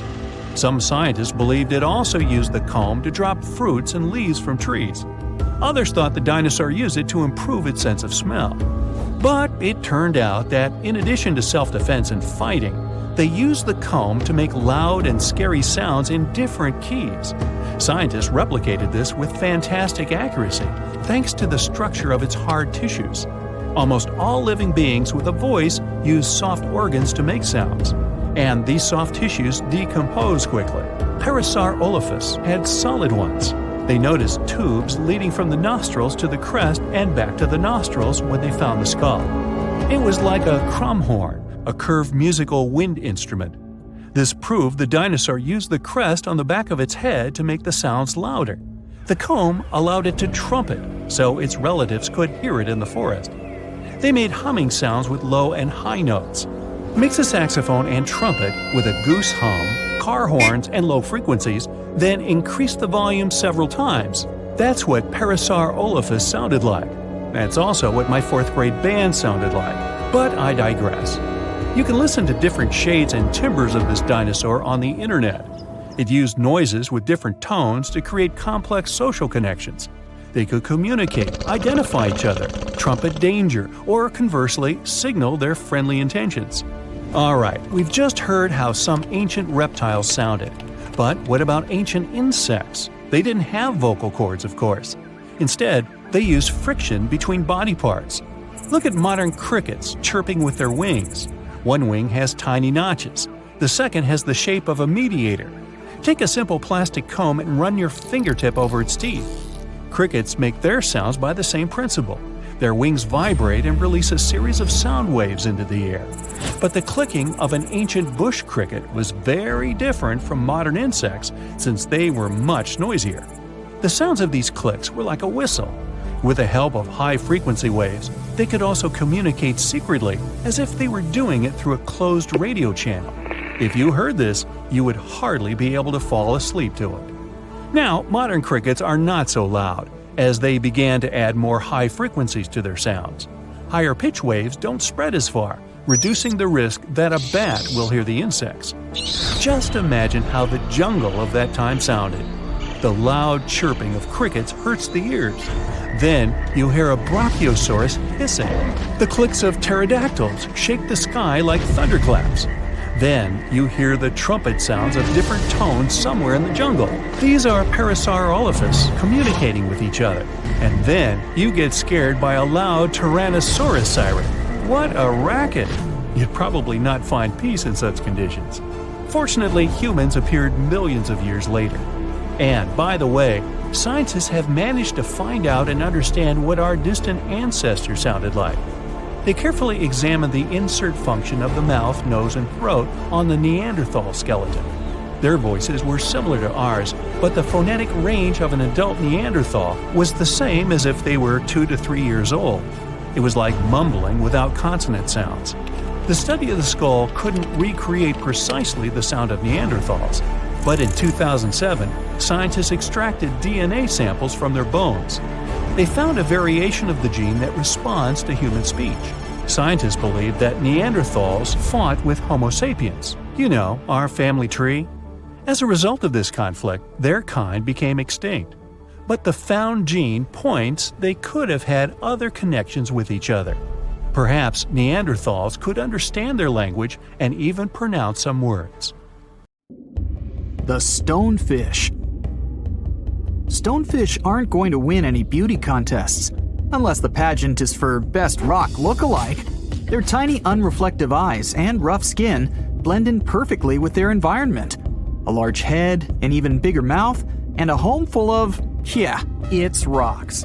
And just because you're on the beach doesn't mean you're safe. Stonefish can survive for 24 hours out of the water.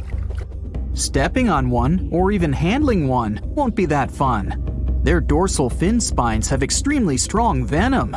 It shoots out when they get stepped on, and it can lead to paralysis or even heart failure. You'll need help fast. No wonder they're one of the most dangerous creatures in the water, or anywhere.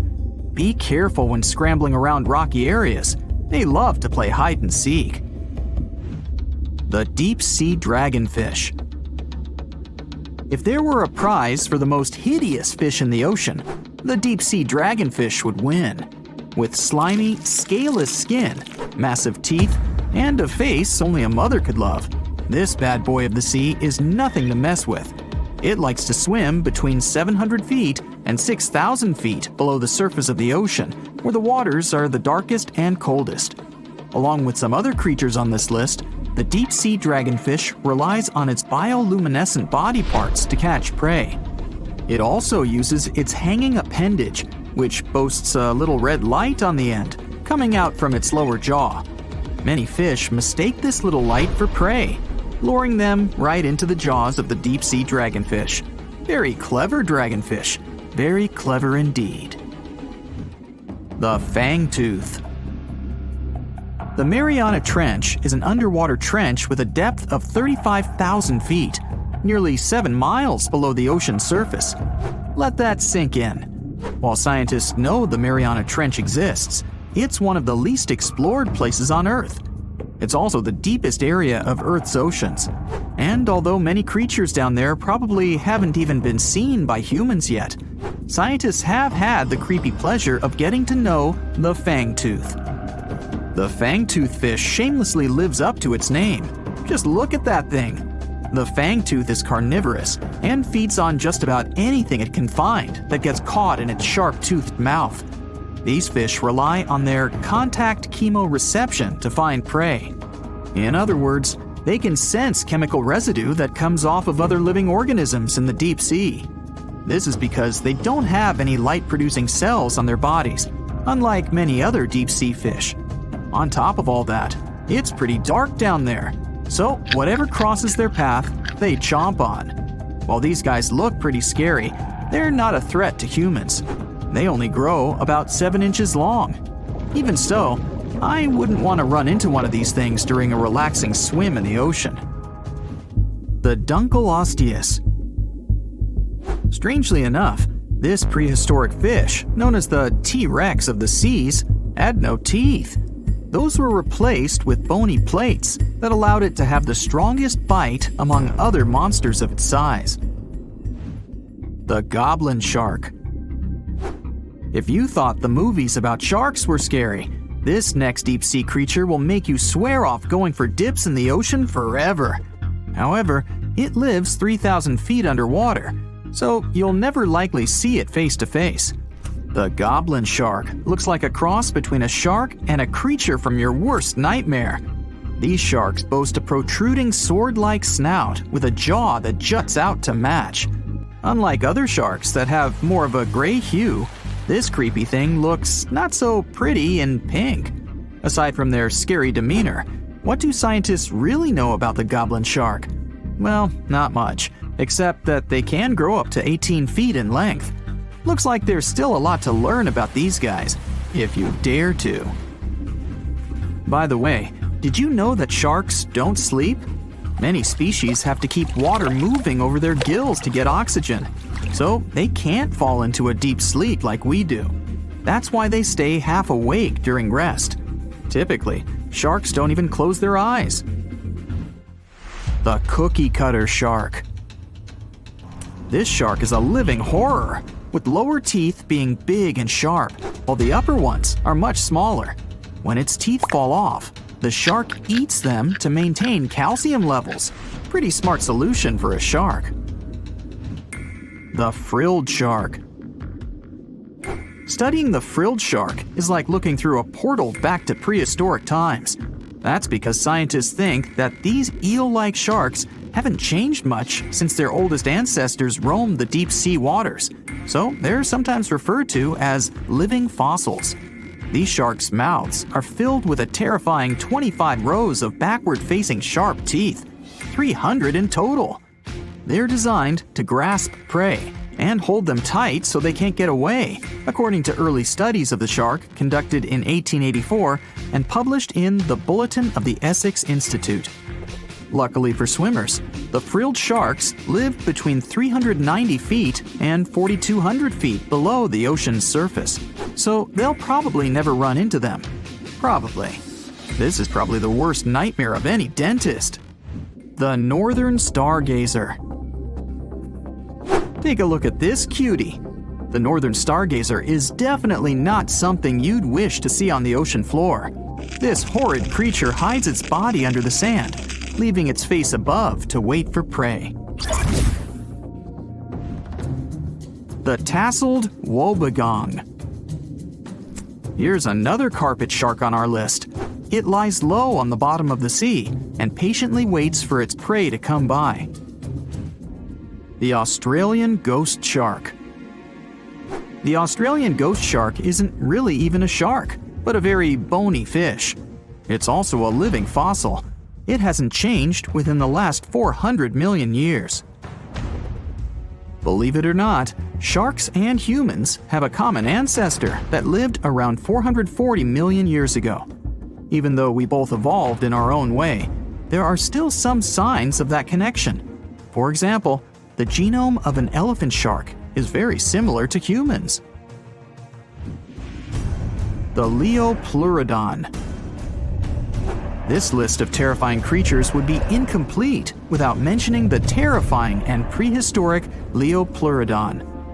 This carnivorous marine reptile existed during the Colovian stage of the Middle Jurassic era and ruled the waters at 9 feet in length. Scientists believe Leopleurodon thrived in this deep-sea trench because of its ability to swim long distances and its 4 paddle-like limbs. While they probably weren't able to propel themselves toward prey like other animals of the area, they did manage to accelerate and attack very ruthlessly and efficiently. Additionally, they relied on their long snouts to smell prey, which leads scientists to believe they didn't rely on sight for hunting. This means they could have thrived in the dark Mariana Trench. Around 150 million years ago, Leopleurodon became extinct due to competition for prey against other thriving marine reptiles. And I think I speak for all of us when I say, thank goodness for that. Considering that scientists have only explored 5% of the ocean floor and found some of the scariest sea creatures imaginable, one can only dream of what other animals reside in the deep sea waters. Perhaps it's best to keep them in your imagination. Am I right? The megamouth shark. This shark is a filter feeder, and it's friendly to humans, although its huge mouth can look quite threatening. Like basking sharks, it swims with its mouth constantly wide open, as if it were on Twitter. The gulper eel. This deep-sea eel has an easily distended belly that allows it to swallow prey twice its size in a single monstrous bite. They have very unusual jaw shapes and can reach about 2 to 3 feet in length. Do you see that large log near the ocean floor? Maybe it's part of an old ship. Treasure, gold, diamonds, I'm rich! Well, as you get closer, you notice something. It's swimming! It's not a shark or a dolphin, it's a saltwater crocodile! Now don't panic. If you bump into one of these reptiles in the sea, it's unlikely it'll think of you as food. Crocodiles have a special valve in their throat that stops them from drowning underwater, but that doesn't mean they can't bite. Usually, they're heading to a nearby island, and the quickest way there is to body surf. They can't really take the ferry, you know. Watching one from a distance should be okay. Just don't swim to shore right away. They love to ambush their lunch in shallow water. If there's one time I'd want to see a great white shark, it's when I'm diving with crocodiles. They'll gladly take a crocodile-sized nibble, given the right motivation. Most of the ocean is still shrouded in mystery, whether we're talking about dark corners or creatures that are hiding in the depths. But sometimes, it gives us a peek into scary things it hides in its cold, dark depths. Like when you hear on the news that there are some deep-sea creatures washed ashore after a powerful storm once again. Some just look weird, while others are real monsters that live at depths of more than 3,300 feet. The coldest and deepest parts of the ocean have created one specific phenomenon called gigantism. So, sea spiders, squids, worms, and many other animals, mostly invertebrates, or creatures without backbones, they're all way bigger and scarier than the versions we see in the more shallow areas.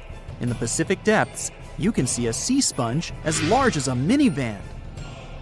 Or what about the colossal squid that lives in subantarctic waters and is nearly 14 times longer than the arrow squid, a type that mostly lives in New Zealand? Researchers found many of these underwater monsters in the abyssal zone of the ocean. Back in 2021, the researchers showed images of the giant phantom jelly. It was at a depth of 3,200 feet. Its tentacles were 33 feet long. Wow, I wouldn't like to face that one on the beach.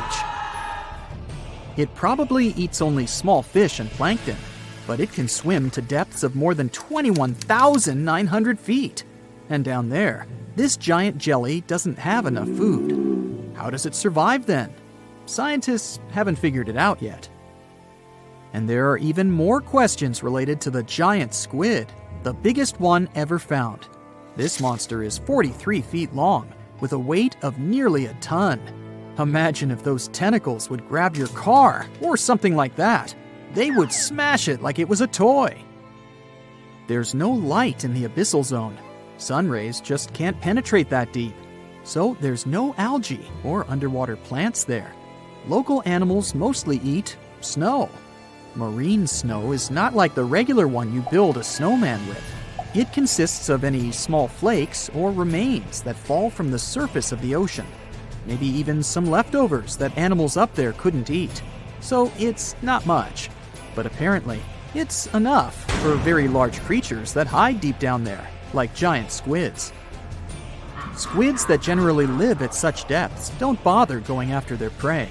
They just wait until the poor animal swims right up to their long tentacles and falls into a trap. It may not be the best method ever, because not many animals will even swim into these dark, cold parts.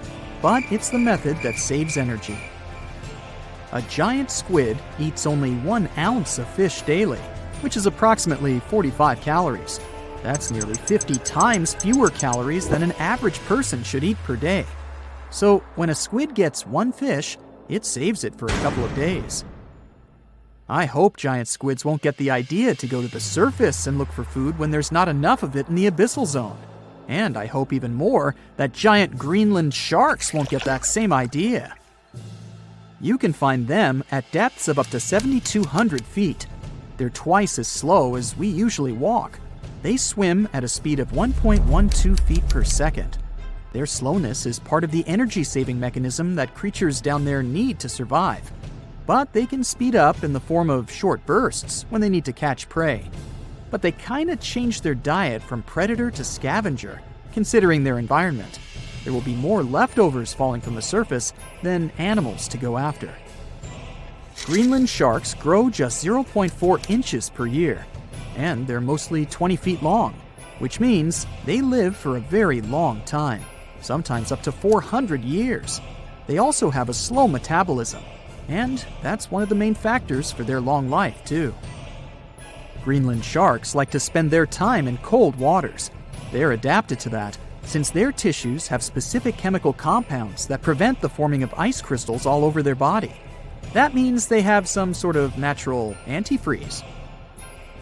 So what makes them so big?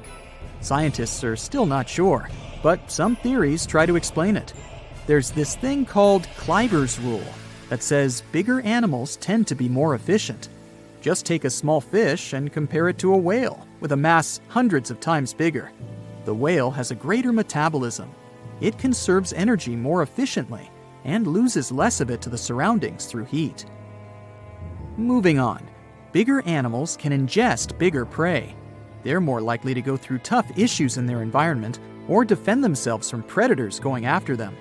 Also, the body gets bigger when temperatures are lower. The Greenland shark is a perfect example. So are giant sea spiders. Sea spiders are generally common, and you find some very small ones at 0.04 inches. But in deeper parts of the Antarctic, they become 3-foot-long giants. They grow so big because the cold water has more oxygen. That way, more of it diffuses into the animal's body, and that allows it to grow bigger. Yeah, both as a creature and a nightmare. And how about this giant tube worm? Researchers found it accidentally while they were exploring the mysteries of the Pacific Ocean floor. They stumbled upon unusual hydrothermal vents. Volcanic heat is a thing that gets them going. As water seeps down through faults or cracks in the rock, these vents change their direction. When the water gets out of the vent, it's rich in different minerals and chemicals. Most animals wouldn't survive being around this toxic soup of chemicals, but not these tube worms. They came as a true surprise, because not only are they not bothered by these toxic vents and the almost boiling temperature of the water, but they developed entire ecosystems there. They're unique because they don't need sunlight to survive. Instead, small bacteria are their main source of energy. That bacteria gets their energy directly from these toxic chemicals. So it's not photosynthesis, but a process called chemosynthesis. And these tube worms don't have mouths. These bacteria live inside them. Strange story, huh? Plus, these scary worms reach up to 8 feet. Giant isopods are no better either. They lurk at the depths of the ocean of 1,640 feet or more below, far away from the sunlight, looking like some monstrous wood lice. They spend most of their time on the seabed, hoping to find some food falling from higher levels of the ocean. Check out their small hooked claws at the ends of their legs. Isopods use them to remain more stable while moving around the ocean floor. Since there's no light, they have long antennae that help them feel their way around. These sensory antennas are about half the length of their body. Giant isopods have pretty big eyes compared to their body size, too. They can grow over 12 inches from head to tail. And these fellas are really patient. Remember how we said animals down there rarely get food? Sometimes they need to wait for years to get a proper meal. That's why their metabolism is amazingly slow. 5 years later. They can go for 5 years without eating anything. Imagine that. I get hungry just talking about this. In 2006, a biologist did research to compare the differences between the shallows and the deep sea regions. He realized the deep sea mirrors the island rule. First, isolated parts of land develop biodiversity you won't find anywhere else. Second, small-bodied life there grows much bigger when it's isolated, compared to life on large land masses. Resources are limited, but also competition and predators.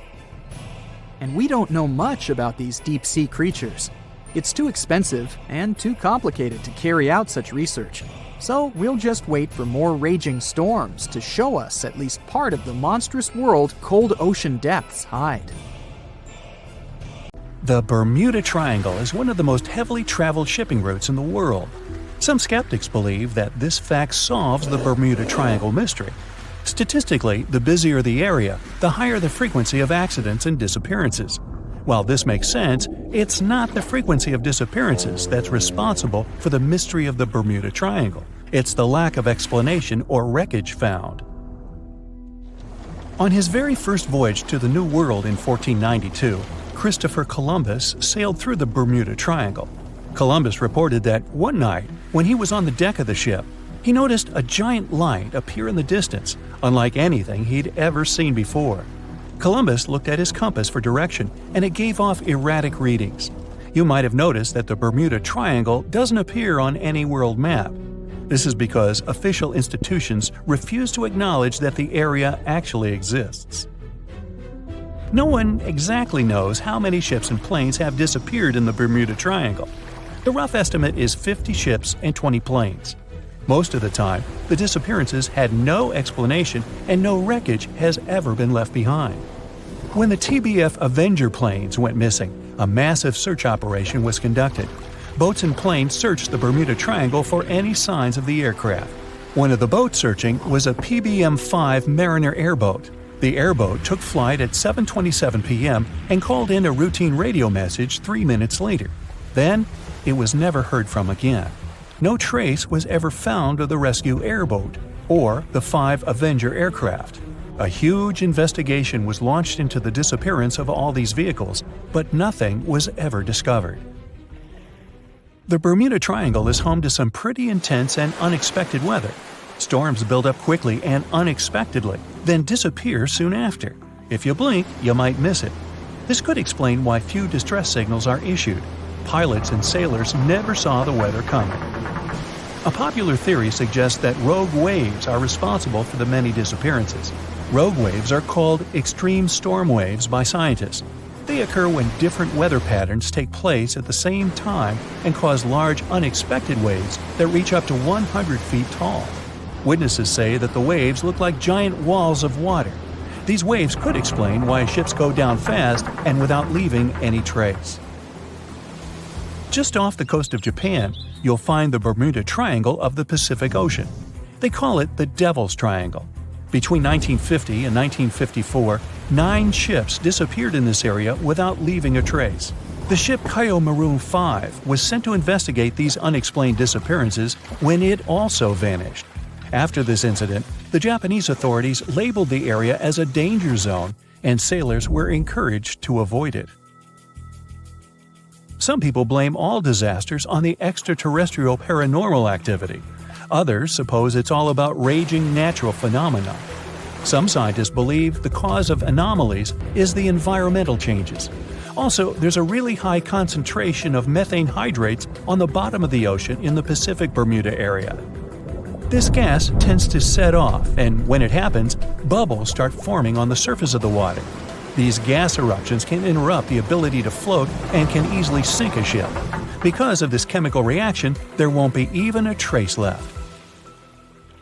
Underwater volcanoes are said to be another possible explanation for the Japanese Dragon's Triangle. In fact, they can take down even small islands. Luckily, nobody lives there. It's a pretty common thing in this area that some of them disappear underwater and others appear out of the blue because of seismic activity. You'll never find the Dragon's Triangle on any official map of the world, so nobody's quite sure about how large it is in reality. In July 2015, 2 teenagers disappeared after setting sail off the coast of Florida. There's some mystery about what the 2 teens were really getting up to. They told their parents that they were just going to fish, but they told their friends that they were crossing to the Bahamas. Shortly after they left, a line of thunderstorms moved towards the area, and the boys were never heard from again. A massive search was conducted, but sadly, nothing was found.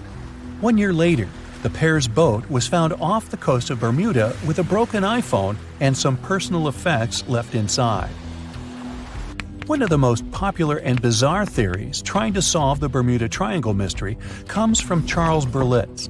He insists that the area is home to the lost city of Atlantis. The missing ships and planes and malfunctioning equipment, according to him, were all caused by rays of energy let out by the special energy crystals that power Atlantis. While this sounds silly, Berlitz's theory was convincing enough that over 20 million people bought his book worldwide. Previously, the compass wouldn't work well in the Bermuda Triangle since the lines of the 2 poles coincided here, true north and magnetic north. But if you fall into this line, your compass will behave strangely. But the magnetic north is constantly shifting, and now it's far beyond the triangle. No legend says pirates of the last centuries operate in the Bermuda Triangle, or that the Flying Dutchman makes other ships disappear. A popular theory is that ships travel to the distant past or future through a time portal in the Bermuda Triangle. Fortunately, these are all myths. Just imagine hundreds of giant tentacles reaching out to a group of ships sailing through the Bermuda Triangle. In the past centuries, they could easily sink an entire fleet, since the ships were made of wood and were lighter. Squids wrapped decks with their strong tentacles, made holes in the ship's hulls with their sharp beaks. Toothy suction cups could break the masts and tear the sails. The water was filling the holds and slowly rising to the deck. The ship sank in a matter of minutes. Survivors reached the shore and told everyone about huge monsters. This is how the legends of the Kraken appeared. Fortunately, now people have sonars and equipment for monitoring the sea space. They say the main reason why this place is so enigmatic must be the magnetic fields that form this ominous triangle. Ocean floor is made of rocks containing a lot of magnetite. It's more like iron. Magnetic fields react to the high concentration of magnetite on the ocean floor, which may start a sort of conflict between the two. It can often lead to various weather anomalies and, as a result, navigation issues. And naturally, any changes in the ocean floor or the Earth's magnetic fields influence the Bermuda Triangle a lot. Magnetic fields tend to shift their position, so do tectonic plates and even the continents, even though we never notice it. The skies are usually very clear there, but back in 1883, some people witnessed abnormal things in the area. Some claim to have seen large blocks of ice falling from the skies, and the crew even managed to save one as hard proof. Seems like the Bermuda Triangle has an alternate not only on Earth, but even in space. Spacecraft usually don't disappear into thin air, though, like there's no air. This anomalous area is really large and stretches right above the South Atlantic. It occupies the area from Chile to Zimbabwe and sits right at the point where Van Allen radiation belts are the closest to the surface of our planet. The Earth has 2 such belts, which come in handy trapping the particles that shoot in from the sun. They do a great job protecting the Earth from radiation. The magnetic field there is lower, so it allows the Earth's radiation belt to come closer to the surface.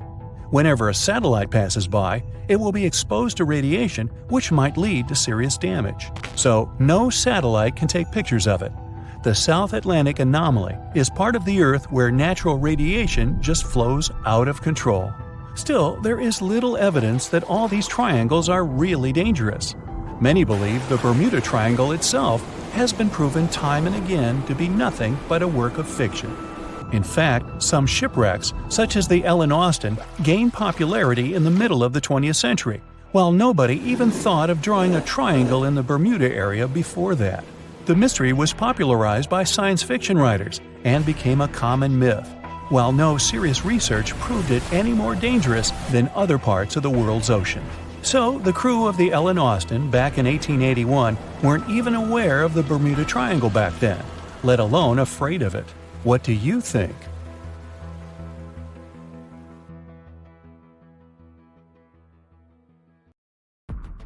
What's the scariest predator under the ocean? The crocodile? I don't think so. Loch Ness Monster? Please, it never existed. How about the Kronosaurus?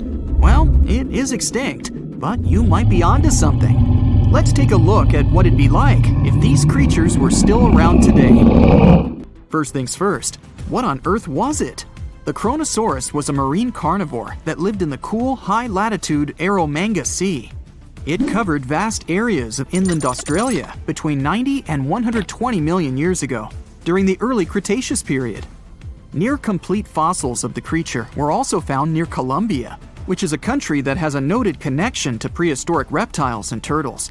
This fact makes it extremely possible that the monster I'm about to describe existed worldwide. You might have heard saurus and thought, oh, it's a dinosaur. But these were actually reptiles.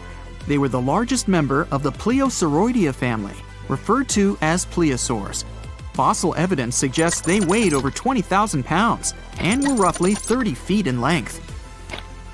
Just to put that in perspective, the longest crocodile ever measured was a saltwater crocodile by the name of Lolong from the Philippines. It was 20 feet in length and weighed just under 2,500 pounds. And that's still 10 feet shorter and incredibly lighter than the average Kronosaurus, making the crocodile seem like nothing more than a glorified goldfish in comparison.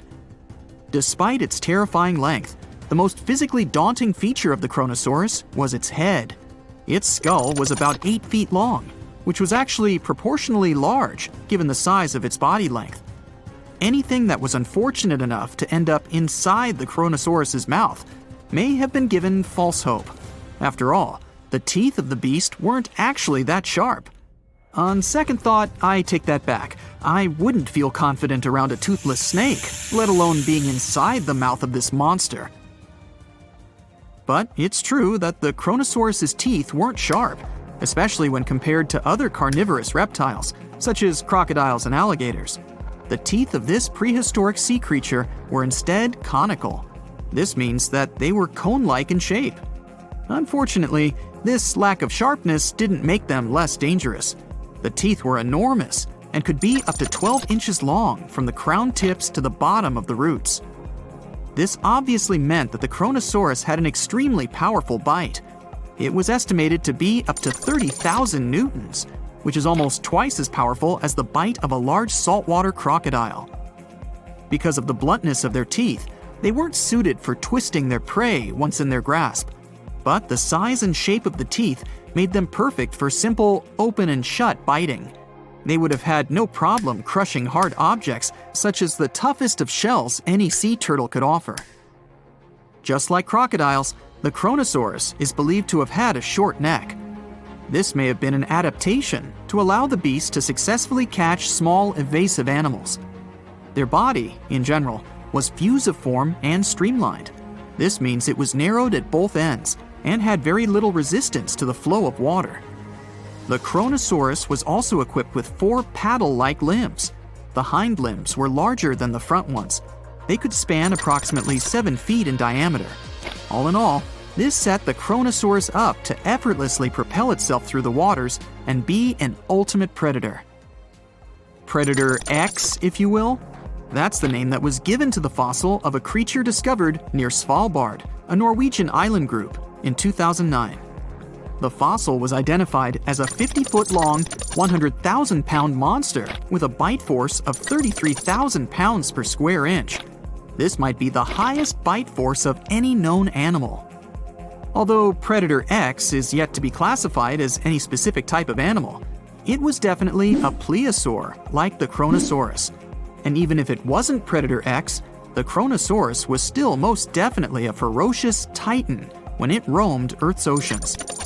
The Kronosaurus actually got its name from the Greek mythological figure of Cronus, the father of Zeus. Cronus was viewed as a titan from a generation of super powerful beings. So what was it that the Kronosaurus, this terrifying monster, actually feasted on to satisfy its appetite? This creature was known to eat sea turtles, squid, and other larger marine reptiles of that time, such as elasmosaurids and ichthyosaurs. This suggests that if crocodiles existed in the realms of the Kronosaurus, they too might have turned into lunch for the beast. There's evidence from the fossil remains of the Kronosaurus that suggests that they also feasted on sharks, which I know is a disappointment to those of you who view that beast as the king of the ocean. Not when the Kronosaurus was around, my friend. In any case, grounding all kinds of food into small pieces to help digest them would have been difficult without small teeth. This explains the presence of rounded stones found in many of the remains of these sea creatures. Researchers believe these stones may have been swallowed to control buoyancy or to help process food. It's also entirely possible they were accidentally swallowed while feeding on other animals from the seafloor. As if the Kronosaurus even needed to be a meanie with its already existing power and size, there's also evidence to suggest that it indeed might have been. It turns out that after using all its impressive attributes to catch its dinner, the Kronosaurus first liked to play with its food, like a cat does with a mouse. I guess since the hunt was so easy for them, they needed to get their fun from somewhere else. Well, I think now you should have a good idea about these creatures. So let's ask ourselves what it would be like if they were still around today. And by the way, why aren't they?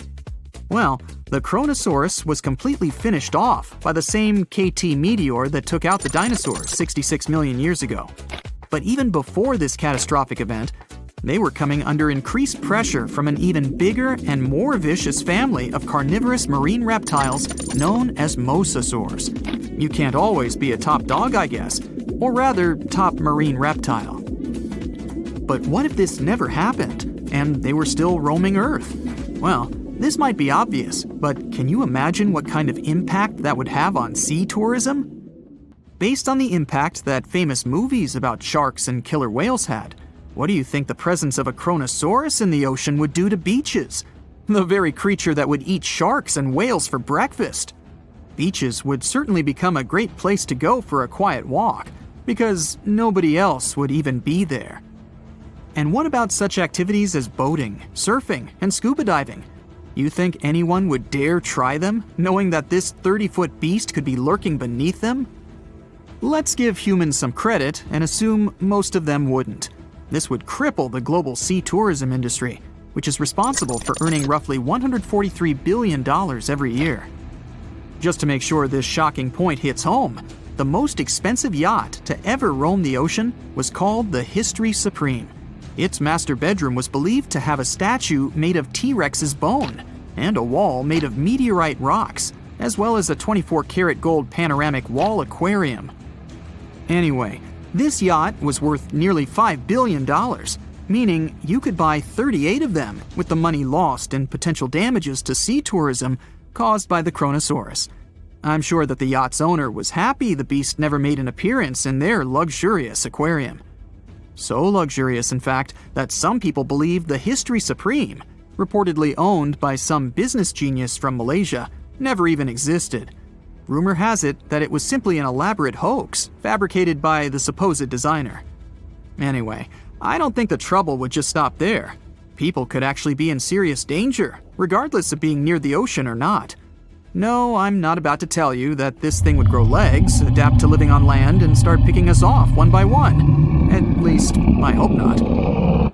I'm just going to point out the damage that the Kronosaurus would inflict through its devastating impact on sea trade. In America, ocean transit accounts for 76% of national trade. On top of this, more than 100 vital pharmaceutical products originate in the sea. I'll also state the obvious and point out that the ocean is a huge food source for us humans.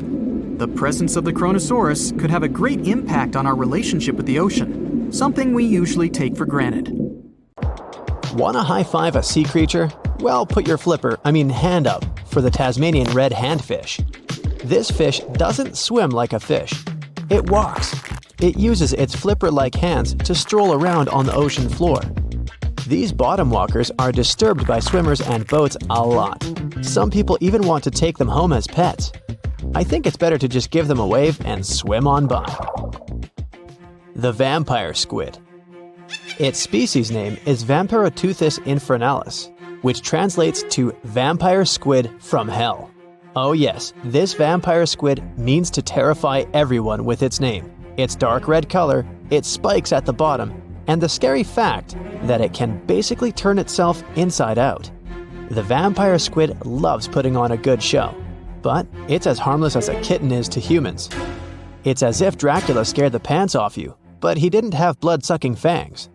The vampire squid feeds on food particles from plants and animal matter floating near the ocean's surface. Since they're not predators, they need good defensive strategies, and their vampiric look is designed to ward off large creatures who want to eat them. Turning themselves inside out is a defensive mechanism since the spiky areas in the inner skin are more intimidating. They also shoot out a substance that does not have color, but is packed with bioluminescent particles to distract predators. The vaquita. Going out on a boat off the coast of Mexico sounds like the perfect vacation. The sun, the blue water, the most endangered sea creature. Wait, what? The vaquita isn't dangerous, but don't expect it to stick around to say hello or sign any autographs. It's incredibly shy. This little cow, that's what it means in Spanish, is one tiny sea mammal. With those black markings around its eyes, it looks more like a sea panda to me. Seeing one should make you feel very special. They're on the brink of extinction, mostly because they got caught by accident in fishing nets. It's estimated that there's only 10 left in the wild. The blue dragon. This little creature looks like something out of a kid's fantasy movie. It's called the blue glaucus, casually referred to as the blue dragon or blue angel. It can be found in many places, the Atlantic, Pacific, and Indian Oceans. It's kind of a mollusk and it only grows to be about an inch long. What you think is the back is actually the mollusk's bright underbelly. It regularly floats on its back so that its blue colors help it camouflage with the water's waves. The blue dragon isn't just pretty, it's also smart. It usually feasts on Portuguese man-o'-wars, also known as Physalia physalis. The blue dragon stores their stinging cells for later use, in essence, stealing their defensive mechanisms. When the blue dragon is threatened, it releases those stinging cells it stored, directing them at an enemy to sting them with more power than the Portuguese man-o'-war would have been capable of. As they can store a huge amount of stinging cells, they can be a threat to humans. So, if you find one, don't pick it up. It's best to admire it from a distance. The barrel-eye fish. If you ever wanted to have Superman's X-ray vision, looking at the barrel-eye fish will make you feel like you gained that superpower at some point in your life without even realizing it. The barrel eye has a transparent head, so you can see how their eyes and brain look inside. This magnificent creature lives in the deep sea. This is the lowest level of the ocean, where strange creatures roam in near-freezing temperatures and constant darkness. They're exposed to water's pressure that's almost 1,000 times that of the surface. If the idea of the deep sea sends a shiver down your spine, stay tuned to learn about another of its creatures later on. The barrel-eye fish can be found in the Atlantic, Pacific, and Indian Oceans. You might be wondering, why oh why would a fish have a see-through head? And that would be a fair question. Since the species was discovered in 1939, it was believed that the fish's eyes were set to see straight ahead and couldn't move. so it was assumed that they had tunnel vision. Scientists Bruce Robinson and Kim Reisenbichler from the Monterey Bay Aquarium Research Institute recently discovered that the fish can move its eyes vertically to see through the top of its translucent head, thus noticing if there are predators or prey nearby. The transparent head also allows more light to enter so they can detect prey better. It's believed that the barrel-eye fish eats jellyfish and small fish species. If you dive in the ocean at night, you might be lucky enough to see how orange ball corallomorph blooms in the dark. But make sure to be quick because as soon as you turn on your flashlight to take a good look, it will retract its tubes back into itself. The megalodon. The whale shark isn't the biggest shark known to humans. If the entire shark species were a kingdom, the prehistoric megalodon would be the ruler of the sea. Megalodon roamed the ocean a long time ago. About 15.9 to 2.6 million years back between the early Miocene and late Pliocene eras. While they've long been extinct, people are still amazed to learn about these gigantic sea beasts. Megalodon could reach anywhere between 45 feet to 60 feet in length with jaws more than 6 feet wide. A fossil of a tooth that once belonged to a megalodon measured at 7 inches. Needless to say, I'm pretty stoked that these guys have long been extinct. But there's still some adventurers out there hoping to meet this monster one day. The Dumbo octopus. This adorable creature, or creepy creature, or however you want to see it, is officially called Grimpoteuthis. More casually, it's referred to as the Dumbo octopus, named after the Disney character. Though Dumbo, the elephant, not the octopus, was teased for his big ears, it's highly unlikely that this adorable octopus gets teased by its water neighbors. They are the deepest living octopuses, living in the deep sea, and you know how scary that place is. They're only about 8 inches tall and spend their days hovering just above the seafloor eating snails, worms, and other food they find in the current or near ocean vents. There are nearly 17 species of Dumbo octopus, and they all have differences in height, color, and body parts. If you can't get enough strange animals, you'll be glad to learn that the deep sea has barely been explored by humans. So keep an eye out. There are bound to be more fascinating animals discovered in the deep in the future. The sea angel. These creatures might look and sound pretty cute, but their diet is far from sunshine and lollipops. Their favorite food are sea butterflies. They lay mucus traps for them and wait in ambush. The squat anemone shrimp. This shrimp is tiny, only 0.5 inches. It's also known as a dancer shrimp because of its peculiar behavior. When agitated, it raises its bottom above its head and does a little dance. Divers also say it readily jumps on their hands and cleans them. The coconut crab. This guy may look pretty creepy, especially when the sun goes down. Mature coconut crabs are around 3 feet in length. Their preferred foods are coconuts, but they can also hunt down lizards and even large birds. The slender snipe eel. Slender snipe eel is a slim and long creature that's still a mystery for marine scientists. It's 4 feet long and it has at least 750 bones in its spine, which is much more than any other animal in the world. The sea pen. Sea pen is 7 feet long and it has a lot of varieties, but most of them look indeed like a pen or a quill. The similarity is even more striking when the animal has a water-filled bulb that anchors it to the floor. The Persian carpet flatworm. This creature looks indeed like a carpet, despite being very small by comparison. It's only 4 inches long, able to become both male and female. It doesn't really mate with other flatworms. Rather, it fights them for the right to bear posterity. The flamingo-tongued sea snails.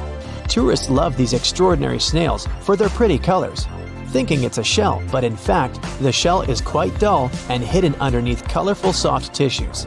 They eat softer, toxic parts of corals and store their toxins to protect themselves. The deeper you go, the creepier they get. You're about to travel to the darkest ocean depths and check whether this claim is true. Are the creatures living there as scary as people think? You go 120 feet down underwater. Pay close attention to the bottom under your flippers. Oh my, what's that terrifying face half hidden in the sand? That's the northern stargazer. You can meet this fish in the eastern United States. It buries itself in the sand until unsuspecting prey gets near. Then, the nightmarish creature electrically shocks the poor animal and dines on it. You are moving deeper to 240 feet under the surface. That's where you spot a colorful, puffy creature, no more than 1 foot long. It's the sarcastic fringehead. At first, the fish seems to be harmless. Only unless it's provoked. When this animal is agitated, it opens its huge mouth to fend off predators. This defense tactic is a sight to behold, both surprising and frightening. Luckily, the fish is no threat to people whatsoever. The creature you see next can comfortably live in shallow waters, but you meet it at a depth of 900 feet. You don't even need to wonder why the animal's called the Game of Thrones brittle star.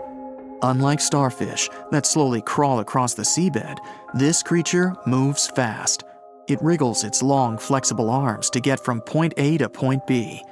Its body is protected by a hard calcium carbonate shell. Also called snake stars, these creatures are tiny and easily fit in nooks, cracks, and small crevices in rocks. At a much greater depth of 2,000 feet, you come across the giant squid. For a long time, it was thought to be a creature from legends rather than a real animal. The giant squid was first caught on camera in 2001, and it's exactly as big as its name implies.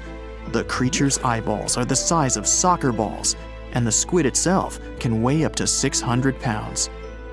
Almost 3,000 feet below the surface, you get spooked by another creepy-looking animal. It's somewhat red and rather small, no longer than 1 foot long. As you approach the creature, it looks rather docile, or maybe just indifferent. The vampire squid, that's the animal's name, looks like an umbrella with tentacles.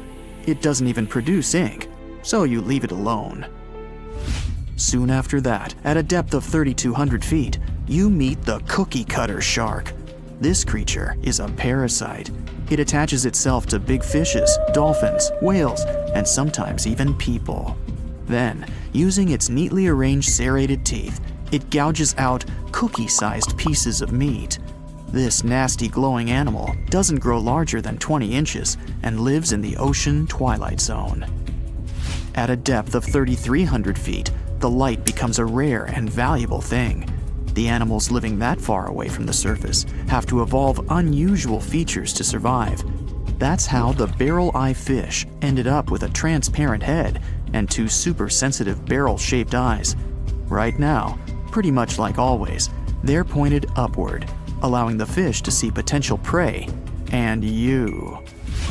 Almost 4,000 feet below the surface, you see something droopy and saggy.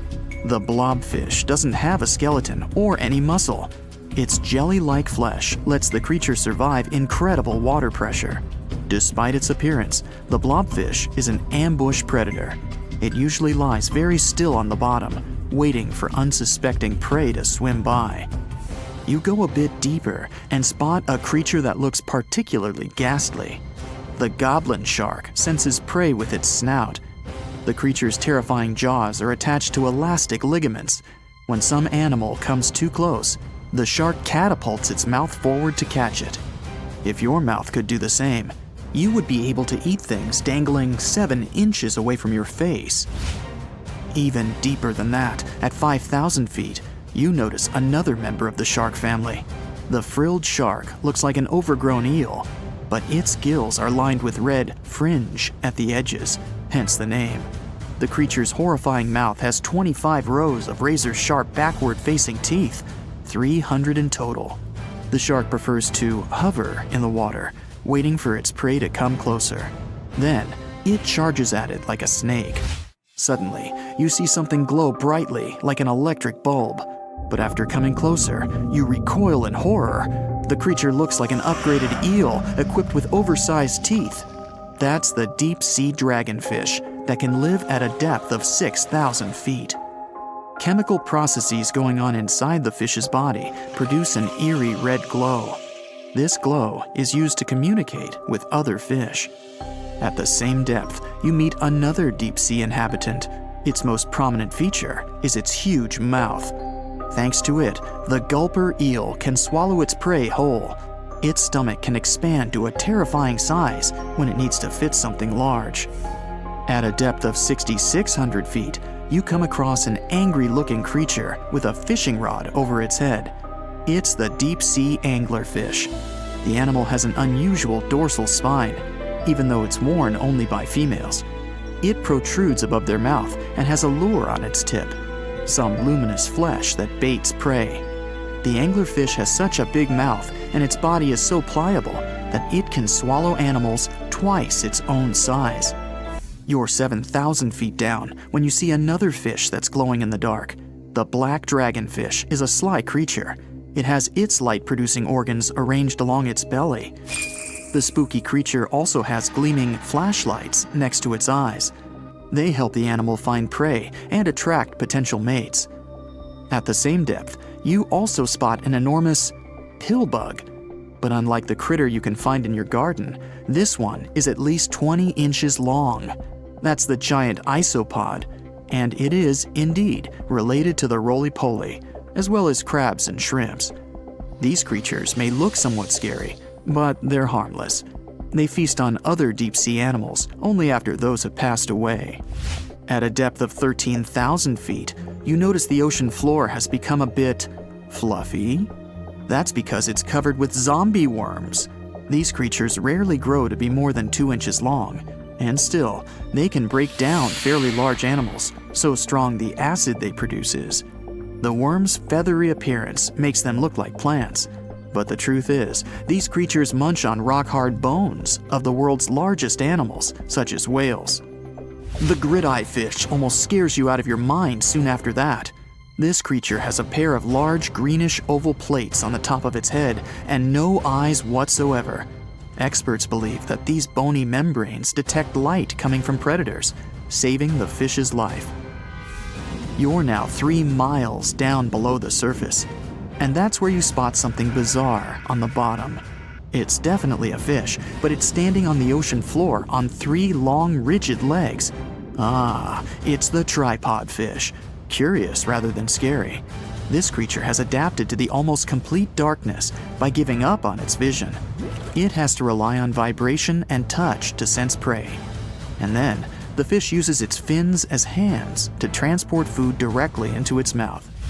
You don't have time to go any deeper before you spot the faceless fish. This slightly off-putting creature has no eyes, and its mouth, smiling a Mona Lisa smile, is underneath its body. For the first time, the faceless cusk, which is the creature's official name, was seen more than a century ago. The next time it happened was only in 2017. Once you've reached a depth of 6 miles below the surface, you see deep-sea cucumbers. These bizarre creatures are much bigger than their shallow water relatives. They spend most of their time on the sea floor. But if they need to escape predators, they are able to swim away. Deep-sea cucumbers have bright purplish coloring, tiny feet, and tentacles that surround their mouths. Cute. The question is, why do these deep-sea creatures look so scary? Life is very different there, at the bottom. Tremendous water pressure, a lack of food, and constant darkness.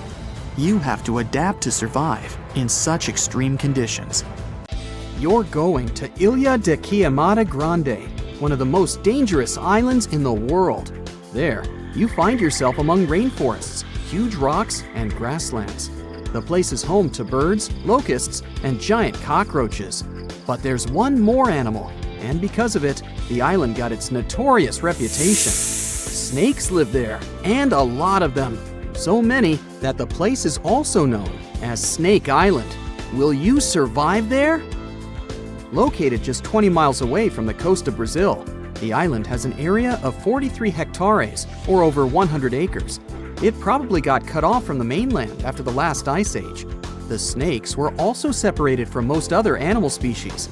They didn't have competitors and had an unlimited source of food. In such a small area, there are up to 4,000 snakes. That's 1 snake for every 10 square feet. It would be a difficult feat not to come across a snake on this island. Not only is this snake, the golden lancehead, one of the most numerous on the island, but it's also a highly venomous pit viper species. And it's also one of the most venomous in all of Latin America. Its venom is so potent due to the isolation of the species, with only birds sharing the land with them. To catch these birds, the snake's venom needed to become extra strong.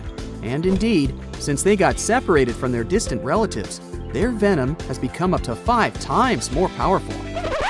Most of the time, these snakes hide in the trees or amongst leaves on the ground. If you find yourself stranded here, you'll want to keep yourself a safe distance away. Snakes mainly use their sense of smell and rely on vibrations. If you get too close to one, either stand still or slowly walk away. If you make too many vibrations, this will make them feel threatened, causing them to strike. If you spot them a safe distance away, or if you're walking toward tall grass, stamp your feet a couple of times. This will notify snakes of your presence. They won't risk taking down prey larger than they are and will likely slither away. Carrying a stick is always a good idea, just in case you happen to come across a snake accidentally. This way, you'll have an extension of your arm that cannot be bitten. This simple thing might save your life. A stick with a V shape on the end will give you even more advantage. Even if a snake starts acting aggressively, holding it down will stop it in its tracks. But whatever happens, don't try to pick it up. Okay, but what if you get bitten? The chances are pretty high on this island, of course. First of all, don't try to get the venom out on your own. Make sure you call emergency services immediately. And once help is on the way, apply a wide bandage. A piece of clothing will do if you don't have anything else. Don't try to chase the snake trying to identify the species. Emergency services know how to figure out what venom it is. Now, just keep calm and wait for help. You might be wondering who you can call on this abandoned island. Well, since it's strictly prohibited to visit this place, there are signs advising to stay away all over the island, along with a number you can call if you run into trouble. Let's say you've successfully avoided getting bitten. The next thing to consider is what you can eat there. Snake Island was previously known as Ilha de Queimada Grande, where queimada is Portuguese for forest being lit up, or forest fire.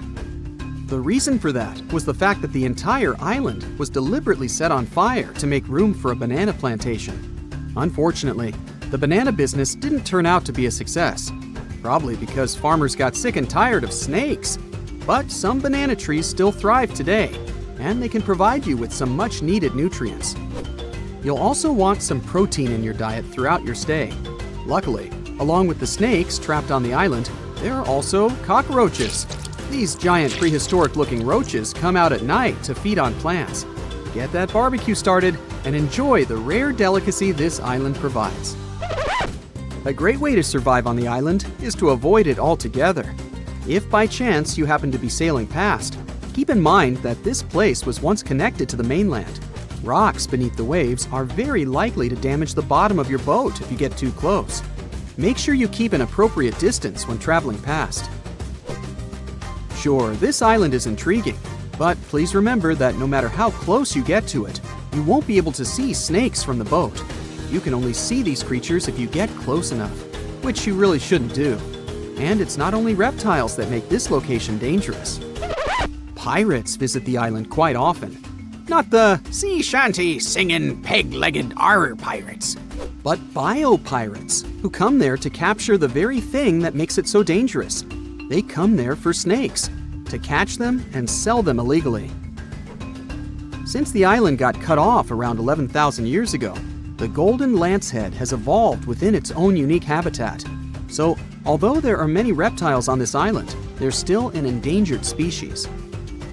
Due to their limited numbers, their value is very high, reaching up to $30,000 on illegal markets, which gives bio-pirates the motivation to catch them. I can think of better ways to make a living. Anyway, let's say you've got all the resources necessary to survive in one of the most dangerous places on Earth. Do you think you would manage this feat? Perhaps you think it's impossible.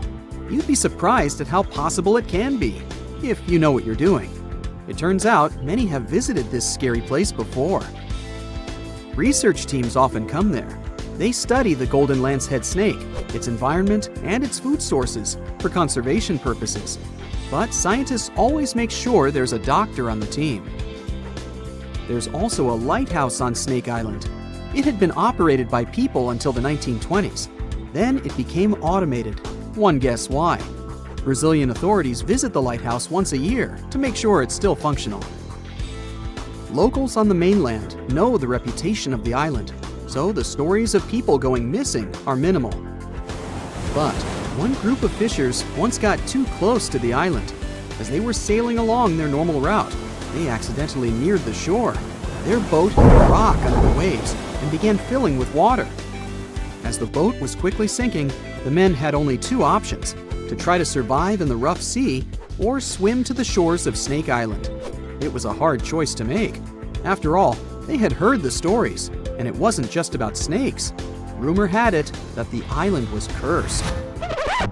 Regardless of the stories, the fishers chose to take their chances with Snake Island. After making it to the shore, they tried to be careful. Their knowledge of the island could help them survive. Most importantly, they knew to avoid the rainforest at all costs. As the men got hungry, they carefully walked along the edge of the forest, warily collecting bananas. They were mostly sitting, waiting, and conserving their energy. They could only drink water when it rained. It was just enough to sustain them. They slept on the beach, unprotected from the elements and weather. And all the time, they were so close to the comfort of the lighthouse or caves. They were probably overly cautious, but it was either enduring some discomfort or risking their lives for a dry bed. They didn't yield to the temptation. They managed to survive for 3 days without being bitten by a snake. After that, a passing boat finally rescued them. So, now you know, anything is possible. So if you see a rainbow, that means you're in for some good luck. But if you see a deep sea fish, this means that something tragic is about to happen. Let's have a look at ancient lores and what they might mean IRL. In August 2020, people started out their day just like any other in California. It was sunny, so they decided to soak in the sun at the beach. They were snorkeling and kayaking when one of them spotted something out of the ordinary – a doomsday fish. The creature was 12 feet long. It's known as an oarfish, and only about 20 of them have washed up in California since 1901. Oarfishes live in obscure parts of the ocean, but why are they linked to doomsday? Japanese folklore says they are harbingers of disaster.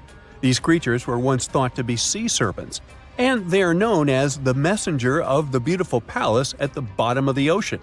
The thing is, they only left the beautiful palace to warn humans about a disaster.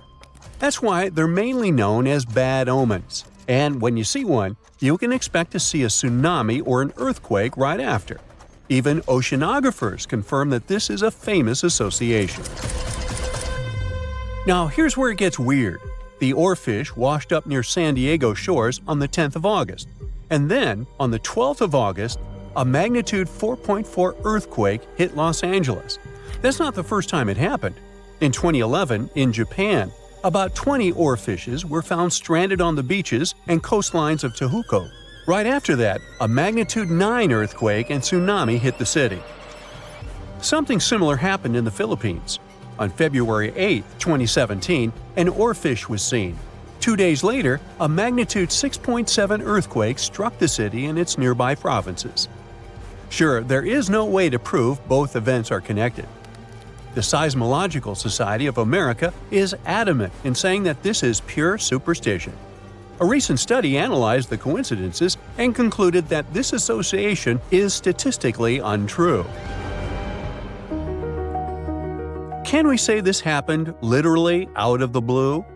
Humans have historically noticed animals acting strange right before natural disasters. Earthquakes, floods, even tsunamis. It's like animals can sense something we can't. In fact, there's a lot of science to back it up.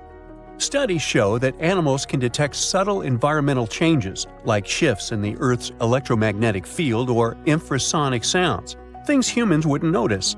This happens because most animals have a wider hearing range than humans and have extra sensitive senses that help them detect gases emitted from the Earth. This theory got famous after the tragic tsunami that destroyed several cities and villages in Indonesia back in 2004. Most man-made warning systems shut down and didn't serve their role of warning humans about the disaster. Sensors were out of action due to maintenance, while other coastal areas simply didn't have any tsunami warning systems. Terrible timing, I know. Still, minutes and hours before the 30-foot wave hit the city, some animals sensed the danger and fled. Eyewitnesses say that elephants ran for higher ground, while flamingos abandoned their low nesting areas and dogs refused to go outdoors. A local reported that he saw a herd of buffalo turning their ears toward the sea and then stampeded to the top of a hill. A lot of the people that survived the tsunami used animals as their warning systems.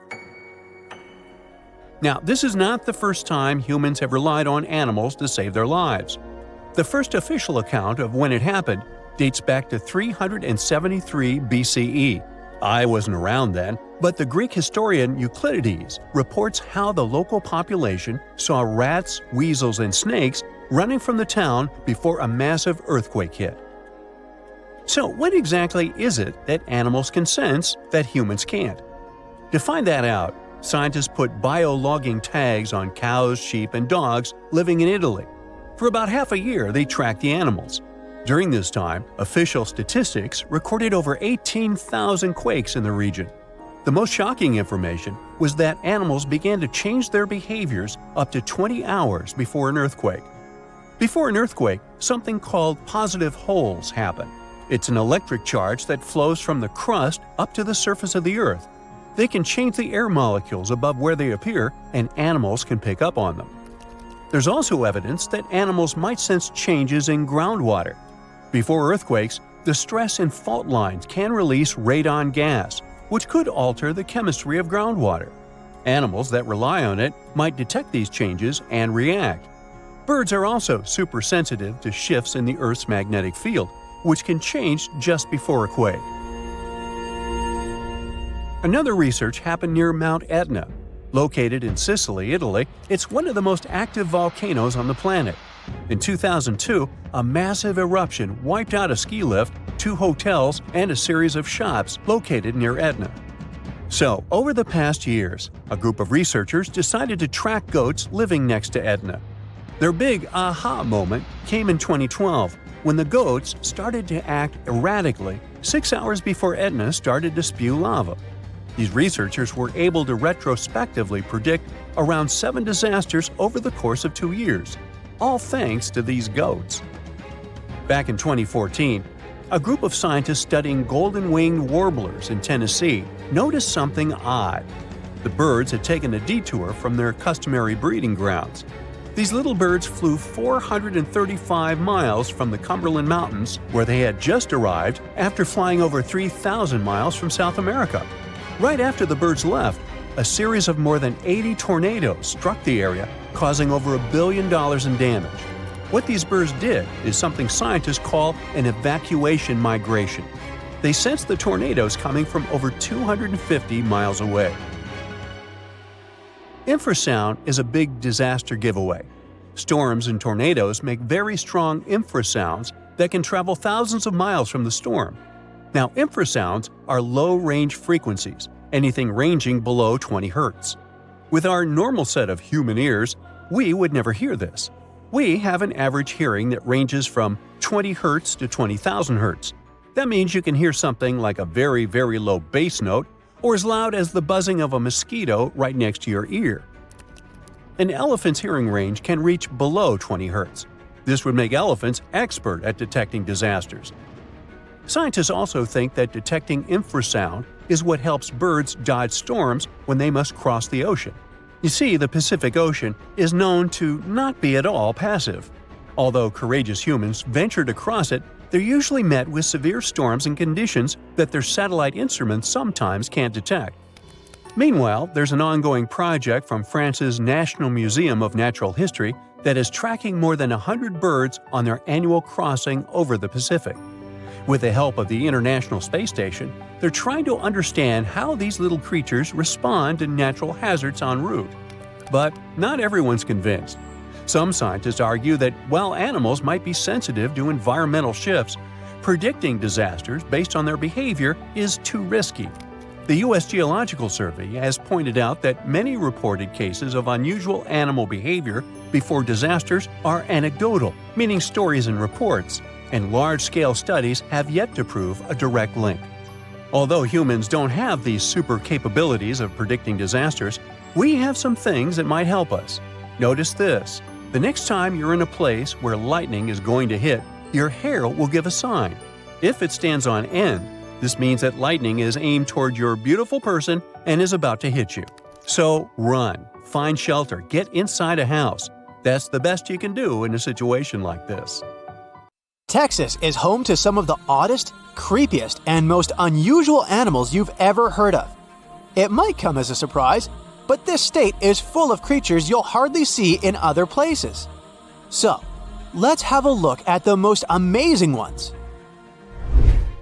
This truly beautiful bright blue creature is called the blue sea dragon. Despite such an imposing name, the critter is actually tiny. Usually no bigger than a grape. You may find it on the beach or floating beside you in the water. Now, you need to remember one thing. However pretty this little slug may look, never ever touch it. One tourist spotted a few of these pretty dragons on the shore of Mustang Island. He scooped one of the creatures up. He wanted to film it. Luckily, he put it back into the water before it could sting him. Otherwise, it would have ended badly since the blue sea dragon is venomous. Despite their tiny size, their sting can pack a punch. All because of their diet. Their favorite dish is the Portuguese man-o-war, a jellyfish that has enough venom to paralyze small fish and crustaceans. The blue dragons first use mucus to neutralize the jellyfish's infamous stinging cells.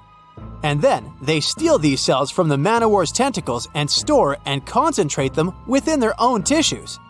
Then they release these stinging cells on contact, which makes their own sting more powerful, even worse than that of the man-o-war itself. These awesome creatures are also extremely sneaky. Even though their appearance is bright, to say the least, they're well-known masters of disguise. You see that vibrant blue coloring is actually on their bellies, and when they float on their backs, they simply blend with the water. As for their backs, they're gray to camouflage these animals on the seafloor. Now, how about a funny fact? A group of tiny dragons floating together is called a blue fleet. And another fact, blue dragons normally lay a string of around 16 eggs, and it takes them 3 days or so to hatch into larvae. Blue sea dragons rarely make it to the shore. They're soft-bodied, so when the animals finally get through the surf zone and are deposited on the shore, they're already broken apart. And still, watch out! Even in this case, the venom in their bodies doesn't dissipate. But of course, blue sea dragons aren't the only unusual animals inhabiting Texas. Have a look at this nightmarish creature, poisonous, slimy, and kinda immortal. Meet the hammerhead worm. The worst thing? It might be lurking in your garden while you're watching this video. You can easily recognize this worm by its creepy spade-shaped head. It doesn't look like any other invertebrate you've ever seen. Or any other creature, that is. At first, it was only found in East Texas. But later, researchers spotted these spine-chilling creatures in North, Central, and South Texas. Basically everywhere but the arid areas of West Texas. One of the most terrifying things about this worm might be its length. This creature can grow as long as 1 foot. Luckily, such giants aren't very common. Most hammerhead worms only reach 6 inches in length.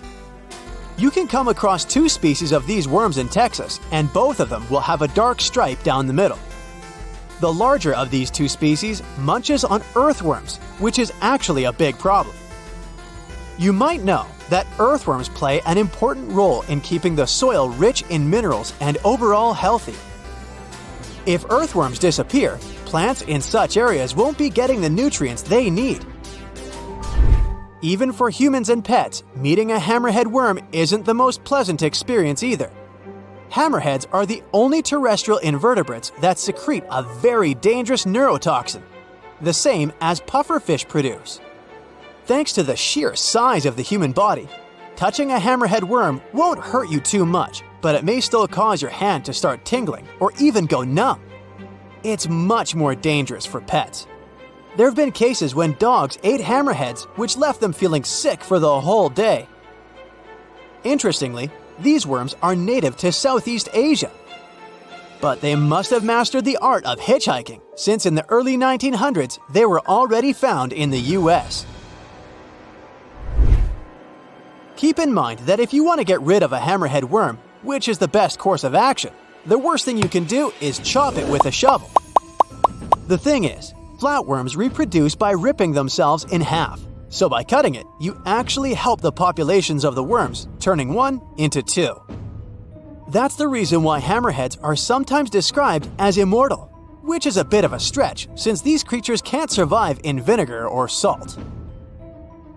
Now, even though you're safe from the hammerhead worm in West Texas, it doesn't mean you can't come across another dangerous animal, such as the land lobster from hell. These creatures are also known as vinegaroons, and they're not real crustaceans, they're arachnids. Huh? Who would have guessed? Anyway, these 8-legged critters have a really nasty bite, but it's not the worst thing about them. Land lobsters, brace yourself, spray vinegar-like 85% acid from their tails. Mostly they do it to protect themselves, but it still sounds like an unfriendly thing to do, right? A land lobster can also pinch a finger that's gotten too close with its heavy mouth parts. At the base of their abdomens, vinegaroons have long whip-like tails. That's why these arachnids are often called whip scorpions, even though they're neither related to scorpions nor have stingers. Summer rains lure these arachnids out of their burrows in search of food and love. Luckily, experts claim that land lobsters aren't poisonous to humans, but they're very likely to leave a mark with their large pinchers, which they use to capture insects. Vinegaroons can be considered useful since they eat millipedes, crickets, scorpions, and cockroaches. They hunt by sensing the vibrations of their prey with those long front legs of theirs. Since land lobsters prefer to come out after dark, you aren't likely to see one in the daylight. But if you stumble upon one, check it out. If it's a female, it may be carrying her hatchlings on her back. Now, imagine it's the middle of spring and you're walking among blooming flowers and greenery. Suddenly, you spot something extremely bizarre on the ground. The animal looks cute, fluffy, and soft-looking. The desire to touch it is irresistible. Watch out! The sting of the hairy caterpillar can pack a serious punch. This one is called the puss moth caterpillar, or asp. There are several stinging caterpillar species in Texas: the buck moth caterpillar, spiny oak slug caterpillar, saddleback caterpillar, and eo moth caterpillar. And touching any of them can lead to unpleasant consequences. If you had touched that pretty hairy thing in the park, you'd most likely start feeling a burning sensation and develop an itchy rash. In the worst case scenario, you'd even have to go to the emergency room. The main problem is that people react very differently to caterpillar toxins. Some may develop more severe reactions than others. Plus, how bad the consequences are also depends on the thickness of the skin in the affected area. In most cases, the unpleasant sensation and rash go away in a few hours or sometimes days. On the bright side, such caterpillars later turn into moths and butterflies that help pollinate flowers and trees.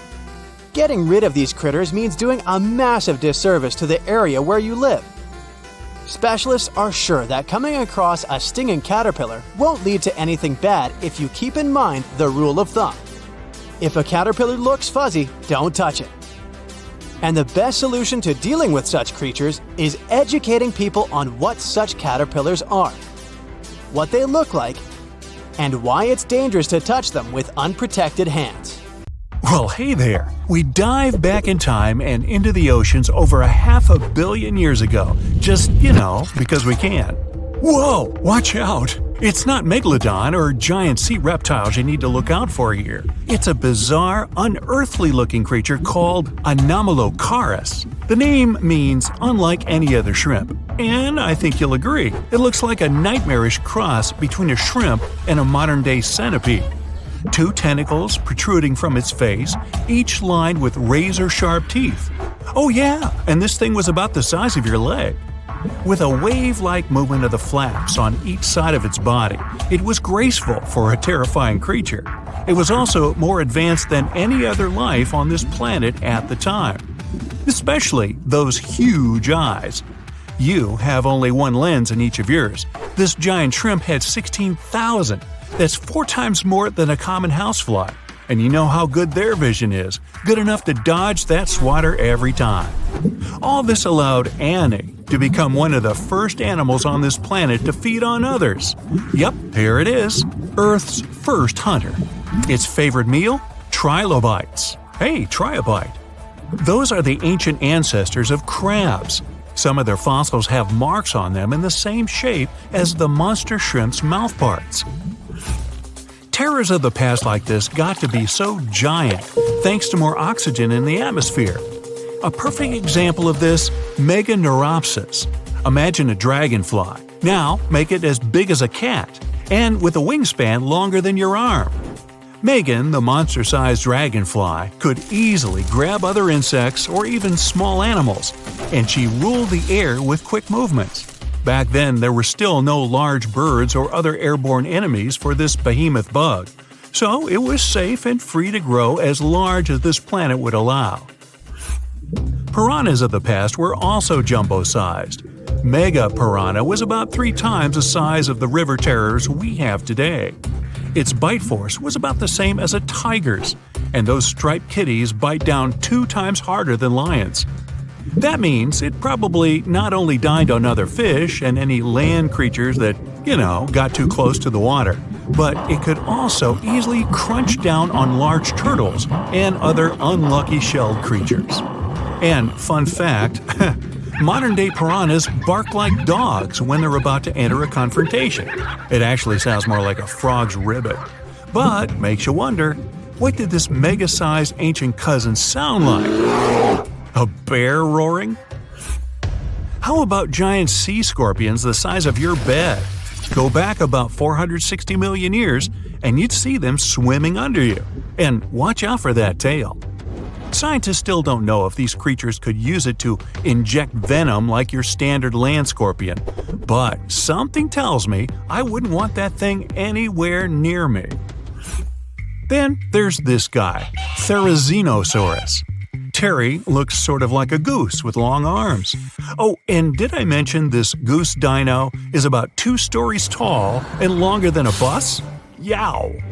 Its arms make the T-Rexes look even more bite-sized, each 8 feet long, almost triple the length of T-Rexes. And on the end, razor-sharp claws the size of your whole arm. Now, don't worry about those lengthy claws too much, though. Terry probably used them to cut through giant termite nests. So, this huge reptilian goose was more interested in eating bugs and plants. Another mega monster for you, Megatherium. The giant ground sloth could look a giraffe straight in the eye and weighed as much as a hippo. It moved mainly on its hind legs and used its massive tail as support. He had huge paws with colossal knife-sized claws. The sloth could use them to defend itself from enemies and to bend tree branches in search of food. But the biggest danger to the giant ground sloth wasn't dinosaurs or saber-toothed tigers, it was our own species. Yep, humans showed up just in time to meet this fellow, and to, eat him up. Titanoboa was a terrifying 50-foot snake, as long as the great megalodon itself. It was also more than 2 times heavier than the heavyweight champion among snakes today, the green anaconda. Crocodiles were a regular on this serpent's menu. Titanoboa could swim 3 times faster than the fastest Olympic swimmer our species has ever seen. It was quicker and more dangerous in the water than outside it. And don't forget the boa part of the snake. This massive snake wasn't venomous. Instead, it liked to squeeze. Remember that giant shrimp from earlier? Well, Opabenia looks like its teeny tiny finger-sized cousin. And instead of two toothy tentacles, this thing had a vacuum hose coming out of its face. On the end of that trunk, what looks like a single crab claw. Add 5 eyes and a mouth under its head, and you've got a recipe for something not of this planet. Only it is. This creature used its trunk like an elephant does. Its claw grabbed food from the bottom of the ocean and brought it up to its mouth.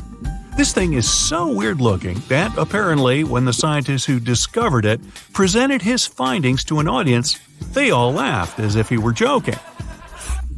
Now, a real-life monster, the Tully monster. From a distance, it looks a bit like Nessie, that long neck and teeth-lined jaws. But get closer, and you'll see it's more like a long nose with a mouth attached at the end, like a mosquito. Its eyes are further back, sticking out of tubes all snail-like. Tully was an ancient mollusk, about the size of your forearm. It probably dined on jellyfish and shrimp 300 million years ago.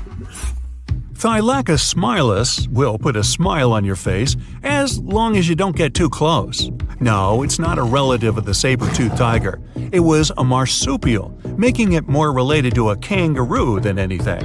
And if you compare them to body size, its fangs were actually longer than a saber-toothed tiger's. And they grew continuously. As for that beard on its chin, that's actually all chin. The lower jawbone grew down to a point under the mouth. Those fangs were rooted to the skull, going way back to its eyes. When the mouth was closed, that bony beard protected the long, sharp teeth from breakage. Staganapolis, not to be confused with Minneapolis, might look like a big crocodile with a squished-in snout, but it was mostly harmless. Its small head and very few teeth meant the reptile didn't have much to work with when protecting itself. That's what all those armored scales were for, and no need for huge fangs or long rows of razor-sharp teeth when you're a plant eater. That beak-like tip on its nose allowed the stag to dig up plants. So, really, this reptile was more like a 10-foot scaly pig than a croc. Basilosaurus was a type of ancient whale that lived on our planet about 45 million years ago. Not quite as long as a blue whale, but this guy was still big enough to munch down on other whales and even sharks. Some people believe these monsters could still exist today. Eyewitnesses claim to have seen a giant sea dragon, and Basilosaurus fits the description. Plus, 90% of our oceans are unexplored. There's plenty of space to hide a sea monster. But scientists haven't found any fossils of this ancient whale younger than 3.7 million years. So, this myth is busted. Stegosaurus is one of the most recognizable dinosaurs that ever lived. It can easily be distinguished by those huge spikes on its tail and the bony plates on its back. It was twice as long as a giraffe and nearly 5 times heavier. But compared to its body size, it had the world's smallest brain.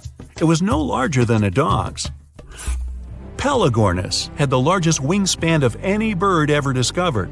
It was twice the size of the largest bird today, the wandering albatross. Such huge wings made it hard for the bird to take off. It could only do so by jumping off cliffs. And when it finally spread its wings, this giant could only go about 40 miles per hour. The fastest bird today can reach speeds 5 times that. There is a place deep in the ocean where pressure is 1,000 times stronger than that we're used to at the surface. This force is enough to turn an unprotected human into dust instantly. Well, maybe more like mud. Anyway, that's why explorers need some serious preparation and equipment to survive in such extreme conditions down in the Mariana Trench.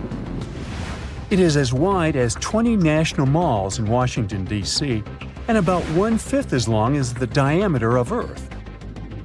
People who went all the way down describe it as a chilly, quiet, and very peaceful place. They saw a bright blanket of red and yellow rocky outcrops, and there was a whole variety of unique, small, translucent animals. The popular myth is that more people have gone to the moon than to this deepest place on Earth is not true, though. In total, 24 humans flew to the moon. and at least 27 brave souls dove down to the Mariana Trench. Most of them were explorers and not proper scientists. They just go there for the thrills and also to collect video evidence of different wildlife, geological formations, and human-made objects. Humans started traveling around space and into the ocean depths at around the same time. The first moon landing was in 1969, and the first person to go down the Challenger Deep, the deepest part of the Mariana Trench, did so in 1960. This unusual location got its name after the British ship HMS Challenger, which first located this massive drop in the ocean floor at the end of the 19th century. It would take 8 more decades before the first human went down to it. Explorers didn't manage to do it in a conventional submarine. They used a type of submersible called a bathyscaphe.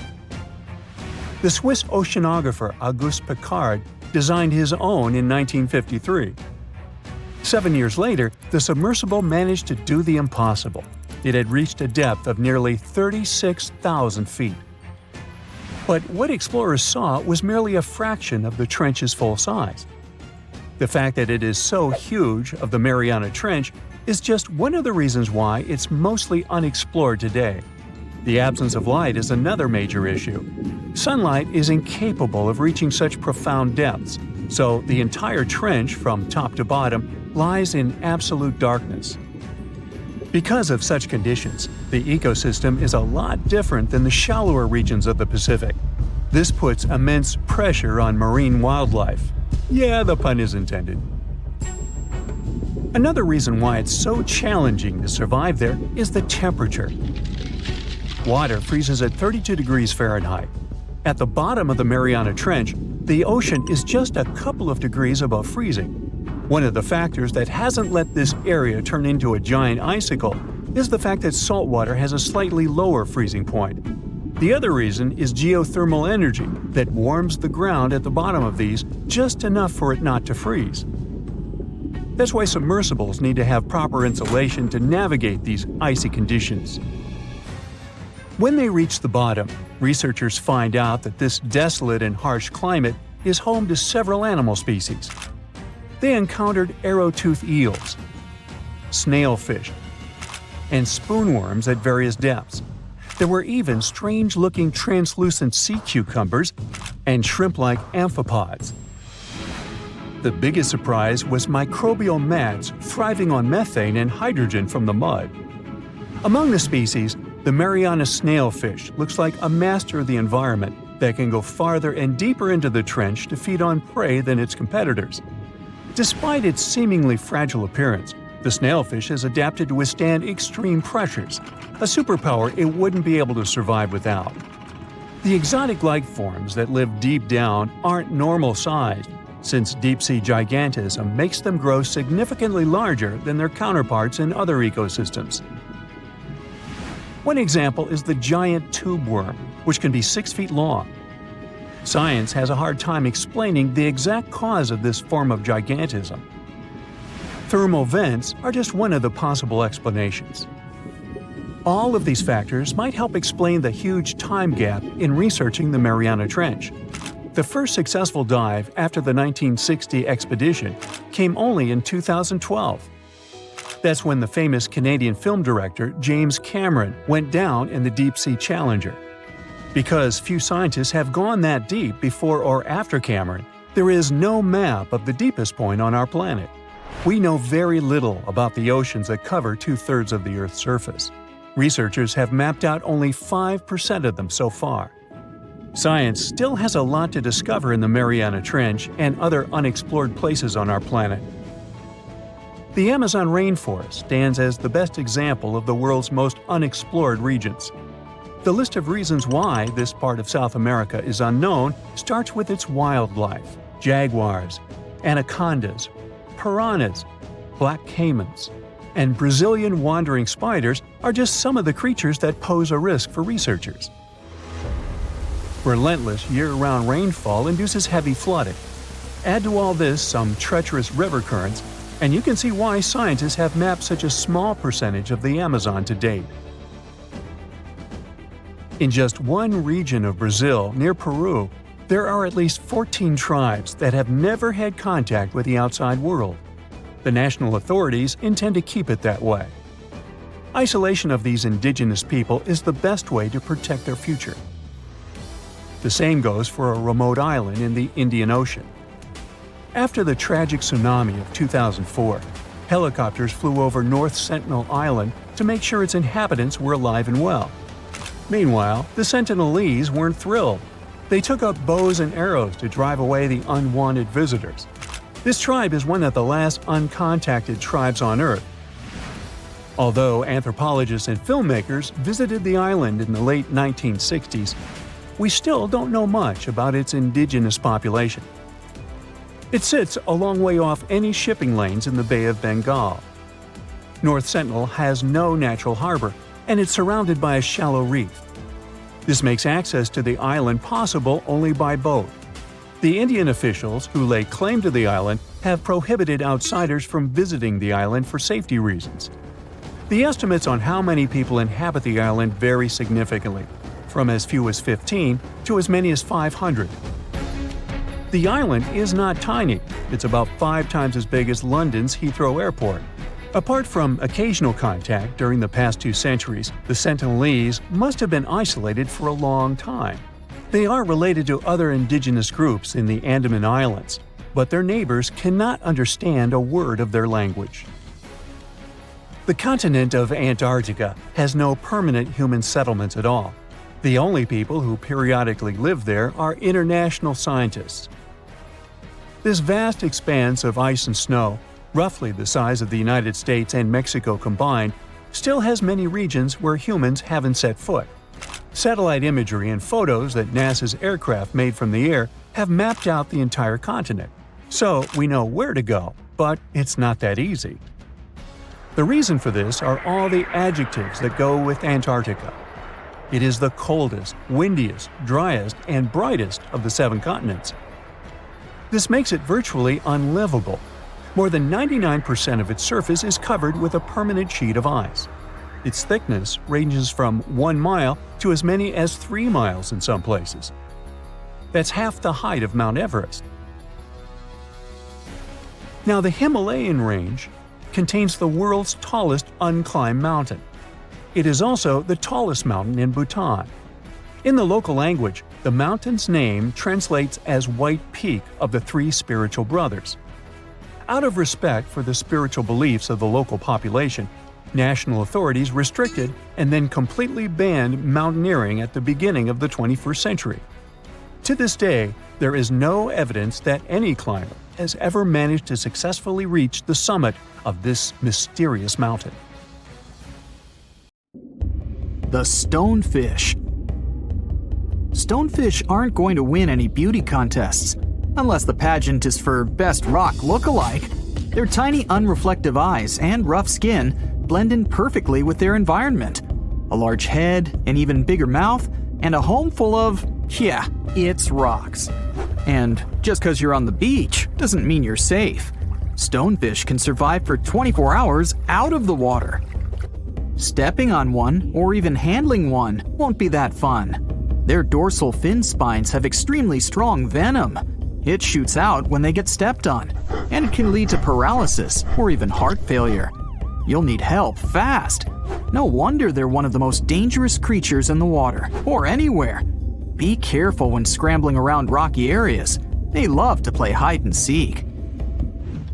The deep-sea dragonfish. If there were a prize for the most hideous fish in the ocean, the deep-sea dragonfish would win. With slimy, scaleless skin, massive teeth, and a face only a mother could love, this bad boy of the sea is nothing to mess with. It likes to swim between 700 feet and 6,000 feet below the surface of the ocean, where the waters are the darkest and coldest. Along with some other creatures on this list, the deep-sea dragonfish relies on its bioluminescent body parts to catch prey. It also uses its hanging appendage, which boasts a little red light on the end, coming out from its lower jaw. Many fish mistake this little light for prey, luring them right into the jaws of the deep-sea dragonfish. Very clever dragonfish, very clever indeed. the fangtooth. The Mariana Trench is an underwater trench with a depth of 35,000 feet, nearly 7 miles below the ocean's surface. Let that sink in. While scientists know the Mariana Trench exists, it's one of the least explored places on Earth. It's also the deepest area of Earth's oceans. And although many creatures down there probably haven't even been seen by humans yet, scientists have had the creepy pleasure of getting to know the fangtooth. The fangtooth fish shamelessly lives up to its name. Just look at that thing. The fangtooth is carnivorous and feeds on just about anything it can find that gets caught in its sharp-toothed mouth. These fish rely on their contact chemoreception to find prey. In other words, they can sense chemical residue that comes off of other living organisms in the deep sea. This is because they don't have any light-producing cells on their bodies, unlike many other deep-sea fish. On top of all that, it's pretty dark down there, so whatever crosses their path, they chomp on. While these guys look pretty scary, they're not a threat to humans. They only grow about 7 inches long. Even so, I wouldn't want to run into one of these things during a relaxing swim in the ocean. The Dunkleosteus. Strangely enough, this prehistoric fish, known as the T-Rex of the seas, had no teeth. Those were replaced with bony plates that allowed it to have the strongest bite among other monsters of its size. The goblin shark. If you thought the movies about sharks were scary, this next deep-sea creature will make you swear off going for dips in the ocean forever. However, it lives 3,000 feet underwater, so you'll never likely see it face to face. The goblin shark looks like a cross between a shark and a creature from your worst nightmare. These sharks boast a protruding sword-like snout with a jaw that juts out to match. Unlike other sharks that have more of a gray hue, this creepy thing looks not so pretty and pink. Aside from their scary demeanor, what do scientists really know about the goblin shark?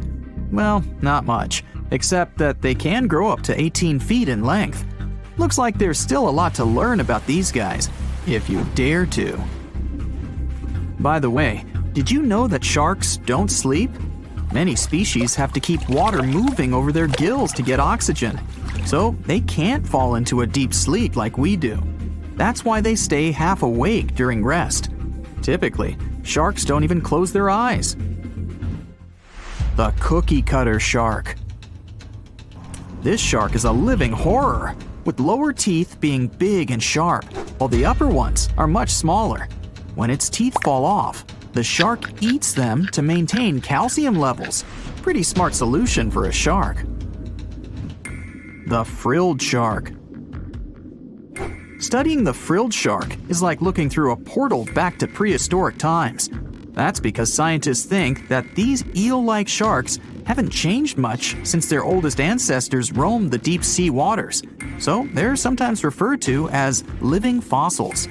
These sharks' mouths are filled with a terrifying 25 rows of backward-facing sharp teeth, 300 in total. They're designed to grasp prey and hold them tight so they can't get away, according to early studies of the shark conducted in 1884 and published in the Bulletin of the Essex Institute. Luckily for swimmers, the frilled sharks live between 390 feet and 4,200 feet below the ocean's surface, so they'll probably never run into them. Probably. This is probably the worst nightmare of any dentist. The northern stargazer. Take a look at this cutie. The northern stargazer is definitely not something you'd wish to see on the ocean floor. This horrid creature hides its body under the sand, leaving its face above to wait for prey.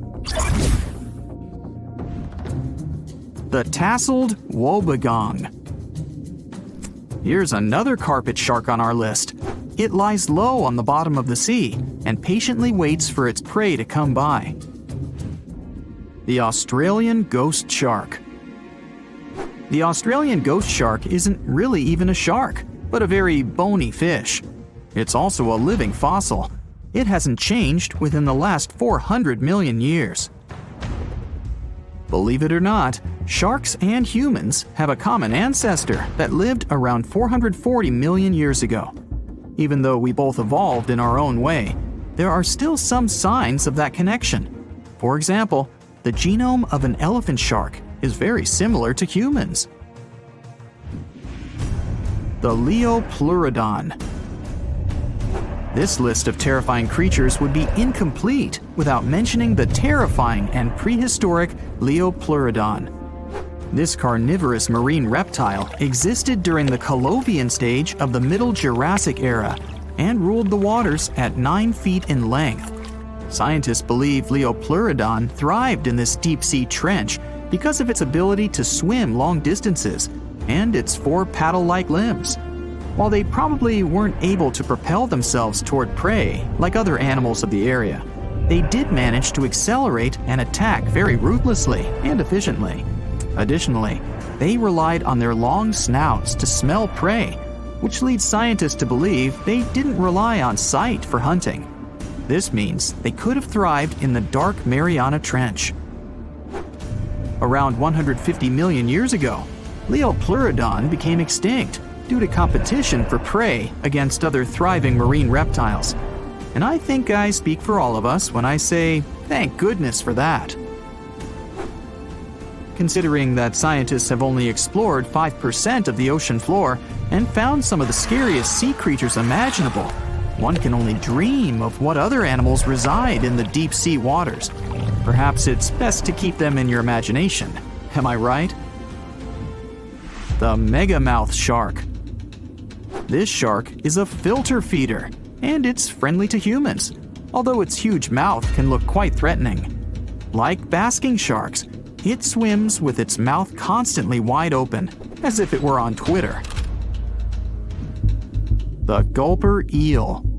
This deep-sea eel has an easily distended belly that allows it to swallow prey twice its size in a single monstrous bite. They have very unusual jaw shapes and can reach about 2 to 3 feet in length. Do you see that large log near the ocean floor? Maybe it's part of an old ship. Treasure, gold, diamonds, I'm rich! Well, as you get closer, you notice something. It's swimming! It's not a shark or a dolphin, it's a saltwater crocodile! Now don't panic. If you bump into one of these reptiles in the sea, it's unlikely it'll think of you as food. Crocodiles have a special valve in their throat that stops them from drowning underwater, but that doesn't mean they can't bite. Usually, they're heading to a nearby island, and the quickest way there is to body surf. They can't really take the ferry, you know. Watching one from a distance should be okay. Just don't swim to shore right away. They love to ambush their lunch in shallow water. If there's one time I'd want to see a great white shark, it's when I'm diving with crocodiles. They'll gladly take a crocodile-sized nibble, given the right motivation. Think you know what lurks in the depths of the ocean? While nearly 95% of our oceans haven't been explored yet, it's hard not to let your imagination run wild. But thanks to brave explorers, deep-sea cameras, and awesome archaeologists, we do know about some pretty incredible sea creatures living in our waters today, and millions of years ago. From the 9-foot spider crab to the 60-foot prehistoric megalodon, these sea dwellers come in all shapes and sizes. But let's focus on sea creatures famous for their huge size. Can you guess which living species of whale is the largest? Well, it's not the orca, but that's a good guess. The orca is a toothed whale that can grow to anywhere from 23 feet to 32 feet, which is slightly smaller than a school bus. How about the narwhal? Nope, they're not the biggest either. These unicorns of the sea live mainly in Arctic waters and only grow 13 feet to 20 feet in length, and that's including their 9-foot tusk. Tired of guessing? Okay, I give in. The largest whale that still exists today is the blue whale. At a jaw-dropping 82 feet to 105 feet, the blue whale is not only the biggest whale we know of, but is currently the largest animal to have ever lived on Earth. Seriously. These animals are bigger than a T-Rex, and even the prehistoric megalodon. If you were to put a blue whale next to a school bus, it would look like it could swallow it. Think about that. According to National Geographic, a blue whale's tongue can weigh the same as an elephant. And their hearts can weigh as much as a car. That doesn't even sound possible.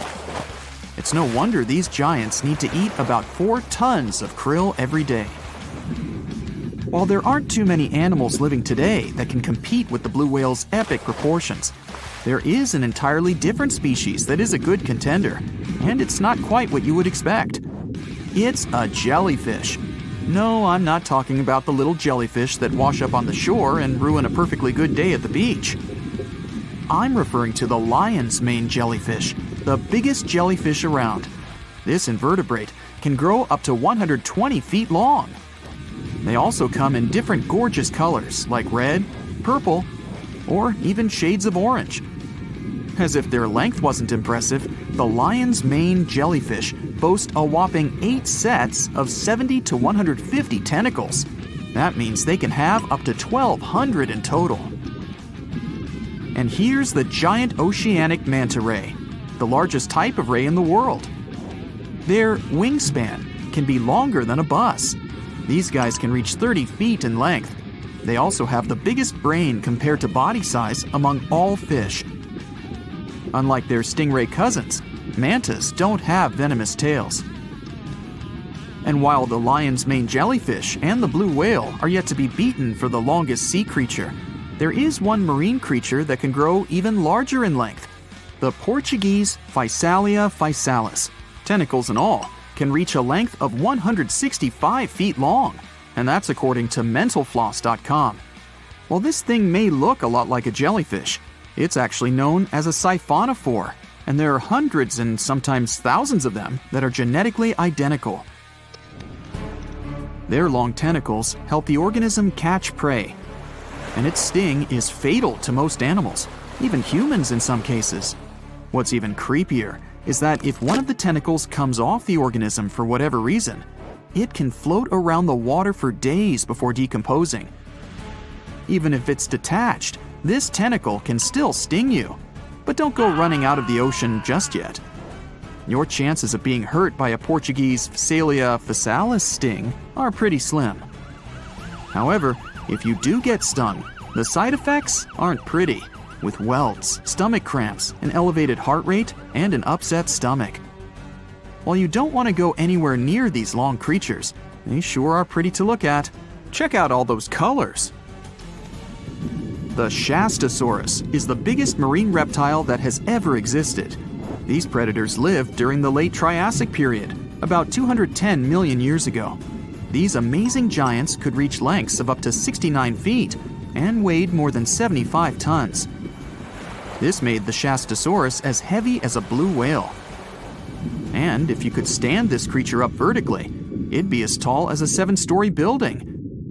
Despite appearances, the Shastasaurus was actually pretty slim for its size. Its ribcage was only 6 feet across. You'd think that this big guy was chowing down on other dinosaurs, but that's not the case at all. This reptile survived on a diet that consisted of small fish and cephalopods, like octopuses and squids.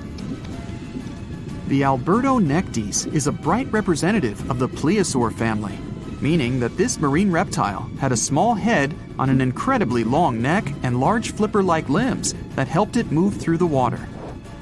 These creatures occupied the seas around North America 76 to 70 million years ago.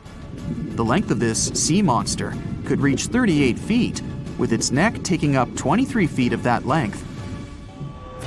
Its neck was a true record breaker. It had a whopping 76 bones in it. No other animal known to humankind has had so many vertebrae in its neck. Scientists aren't sure why they needed such a lengthy neck. They might have used it to collect shellfish off the seabed, or perhaps it helped them capture their main prey, fish and squids. This aquatic reptile also had gastroliths in its stomachs. Some of them were as big as 5.5 inches in diameter. The Tylosaurus belonged to the Mosasaur family. It dominated the shallow seas of North America about 85 to 80 million years ago. This was an enormous predator, with the biggest representatives reaching 45 feet in length. It had a narrow hydrodynamic body with a blunt, powerful head that the animal used to ram and stun its prey. Its body was equipped with agile flippers and a long tail decorated with a maneuverable fin.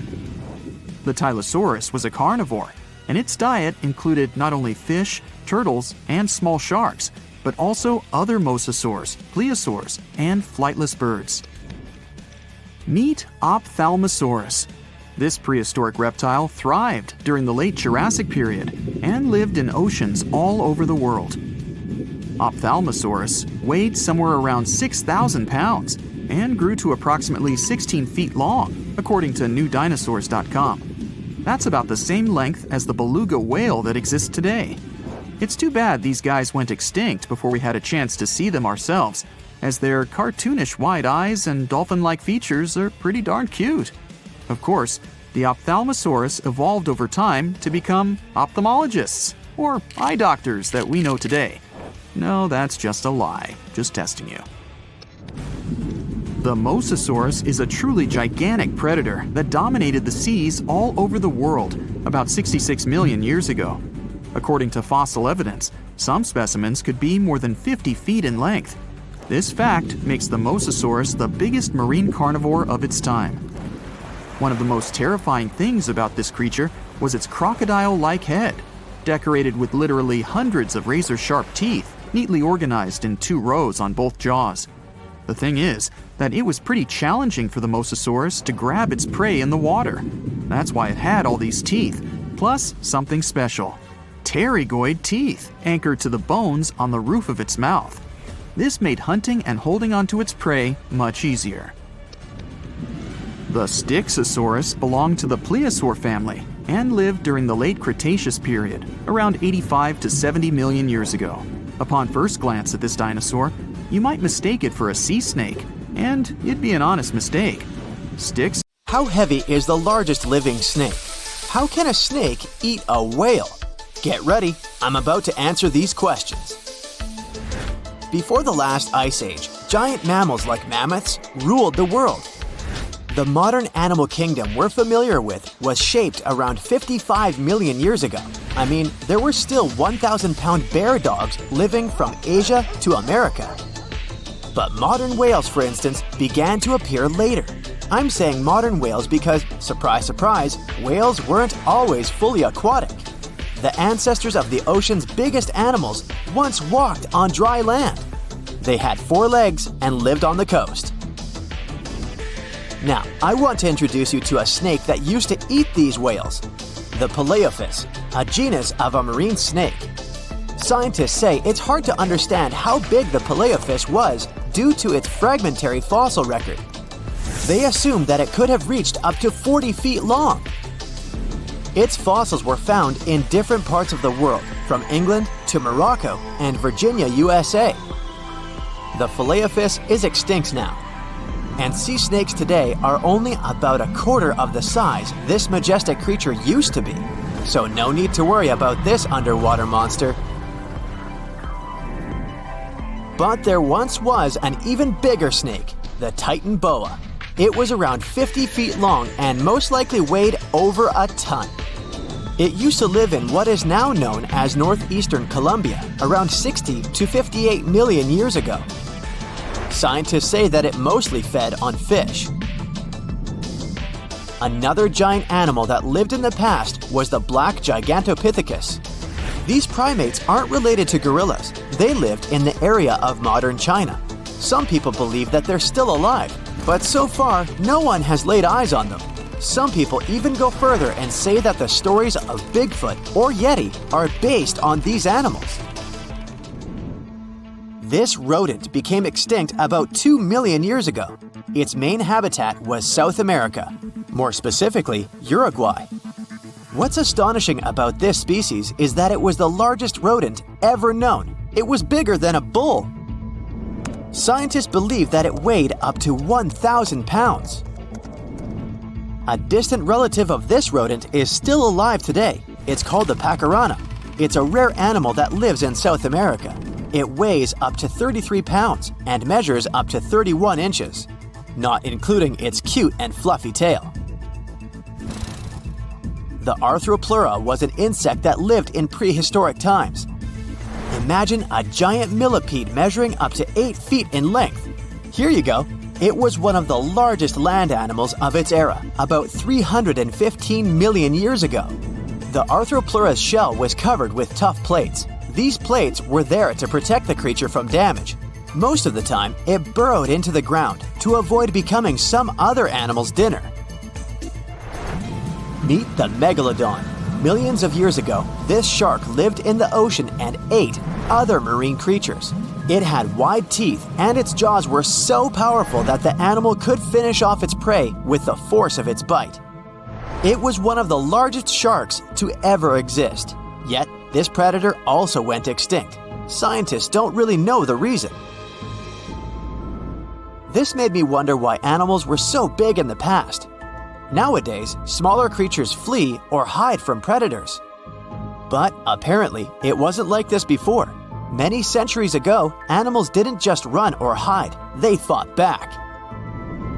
Research suggests that this behavior may have been the most important motivation for prey to grow bigger. A study compared the skulls of ancient animals to those of their modern peers. The skulls of predatory animals have become shorter and narrower, while the skulls of the animals they hunted have become longer and broader. This means that predators learned to become experts in hunting, while prey worked on developing their defense skills. You see, a larger body size was a great advantage because it made it harder for predators to take down the animals they hunted. The bottom line, self-defense made prehistoric animals larger. The second reason why ancient animals were larger is related to their bones. They had hollow bones, which are lighter than solid bones. This type of bone allowed large animals to move quickly. Let's take sauropods. They were a dinosaur subgroup. Sauropods had giraffe-like long necks and snake-like long tails. Compared to their body size, their head was really tiny. But since their bones were quite light, they could move around without having to carry additional weight. The eating habits of these animals were also related to their body size. When experts examined the fossils of one extinct mammal species, they found out that these animals had a diet that was high in nutrients and low in fiber. And this mammal was the largest land animal of its period. In other words, following this diet, mammals could grow to be very large. There was plenty of food out there, so they didn't have to worry about finding it. Fun fact, these animals also took chewing out of the picture. They could swallow their food in large pieces instead of taking small bites. Environmental conditions also played an important role in the evolution of larger animals in prehistoric times. Those animals tended to live in warm, moist climates that provided them with a lot of food. They didn't have to compete for food sources. Researchers believe that because of these conditions, natural selection worked in a certain way. I mean, body size was more important than such traits as agility and speed. Oh, and did you know that large animals tend to produce more carbon dioxide? And ultimately, a bigger volume of carbon dioxide increases the amount of vegetation in the animal's habitat.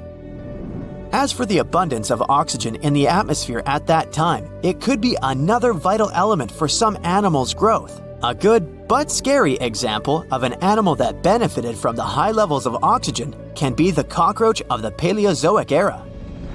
At that time, cockroaches were the size of modern house cats. Now this one would give me the chills if I ever faced it. Ugh. What about today? Well, there are over 3,000 species of snakes on Earth. The smallest snake in the world is the Barbados thread snake. It's only around 4 inches long when fully grown, and the largest one? It's the reticulated python. This snake reaches around 20 feet in length. The longest python was discovered in 1912. It measured 32 feet long. As for the largest and heaviest reticulated python, it was named Medusa. Medusa was approximately 25 feet long and weighed 350 pounds. These reptiles lived in Southeast Asia in rainforests, woodlands, and grasslands. Don't be confused though, the reticulated python isn't the heaviest snake in the world. This title belongs to the green anaconda. It weighs approximately 500 pounds. Green anacondas are found in South America and Trinidad in damp, humid areas.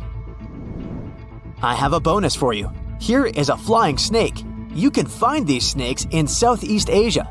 They don't fly like birds, of course, but they do use the power of flight. They can go as high as 300 feet. They leap from tree branches into the air. Once they take off, it's all about aerodynamics. Their main technique is flaring their ribs and pulling in their abdomens. While airborne, they undulate from one side to another and slightly up and down. This motion helps snakes to turn and glide. Why bother with all this if they can just crawl in an old-school way? Scientists aren't sure, but they believe it might be related to escaping from predators. This way, they move from one tree to another without having to get down to the ground. Every now and then, people discover fossils of animals that lived millions of years ago. These ancient discoveries continue to capture our imagination. Which of these animals would you like to see alive?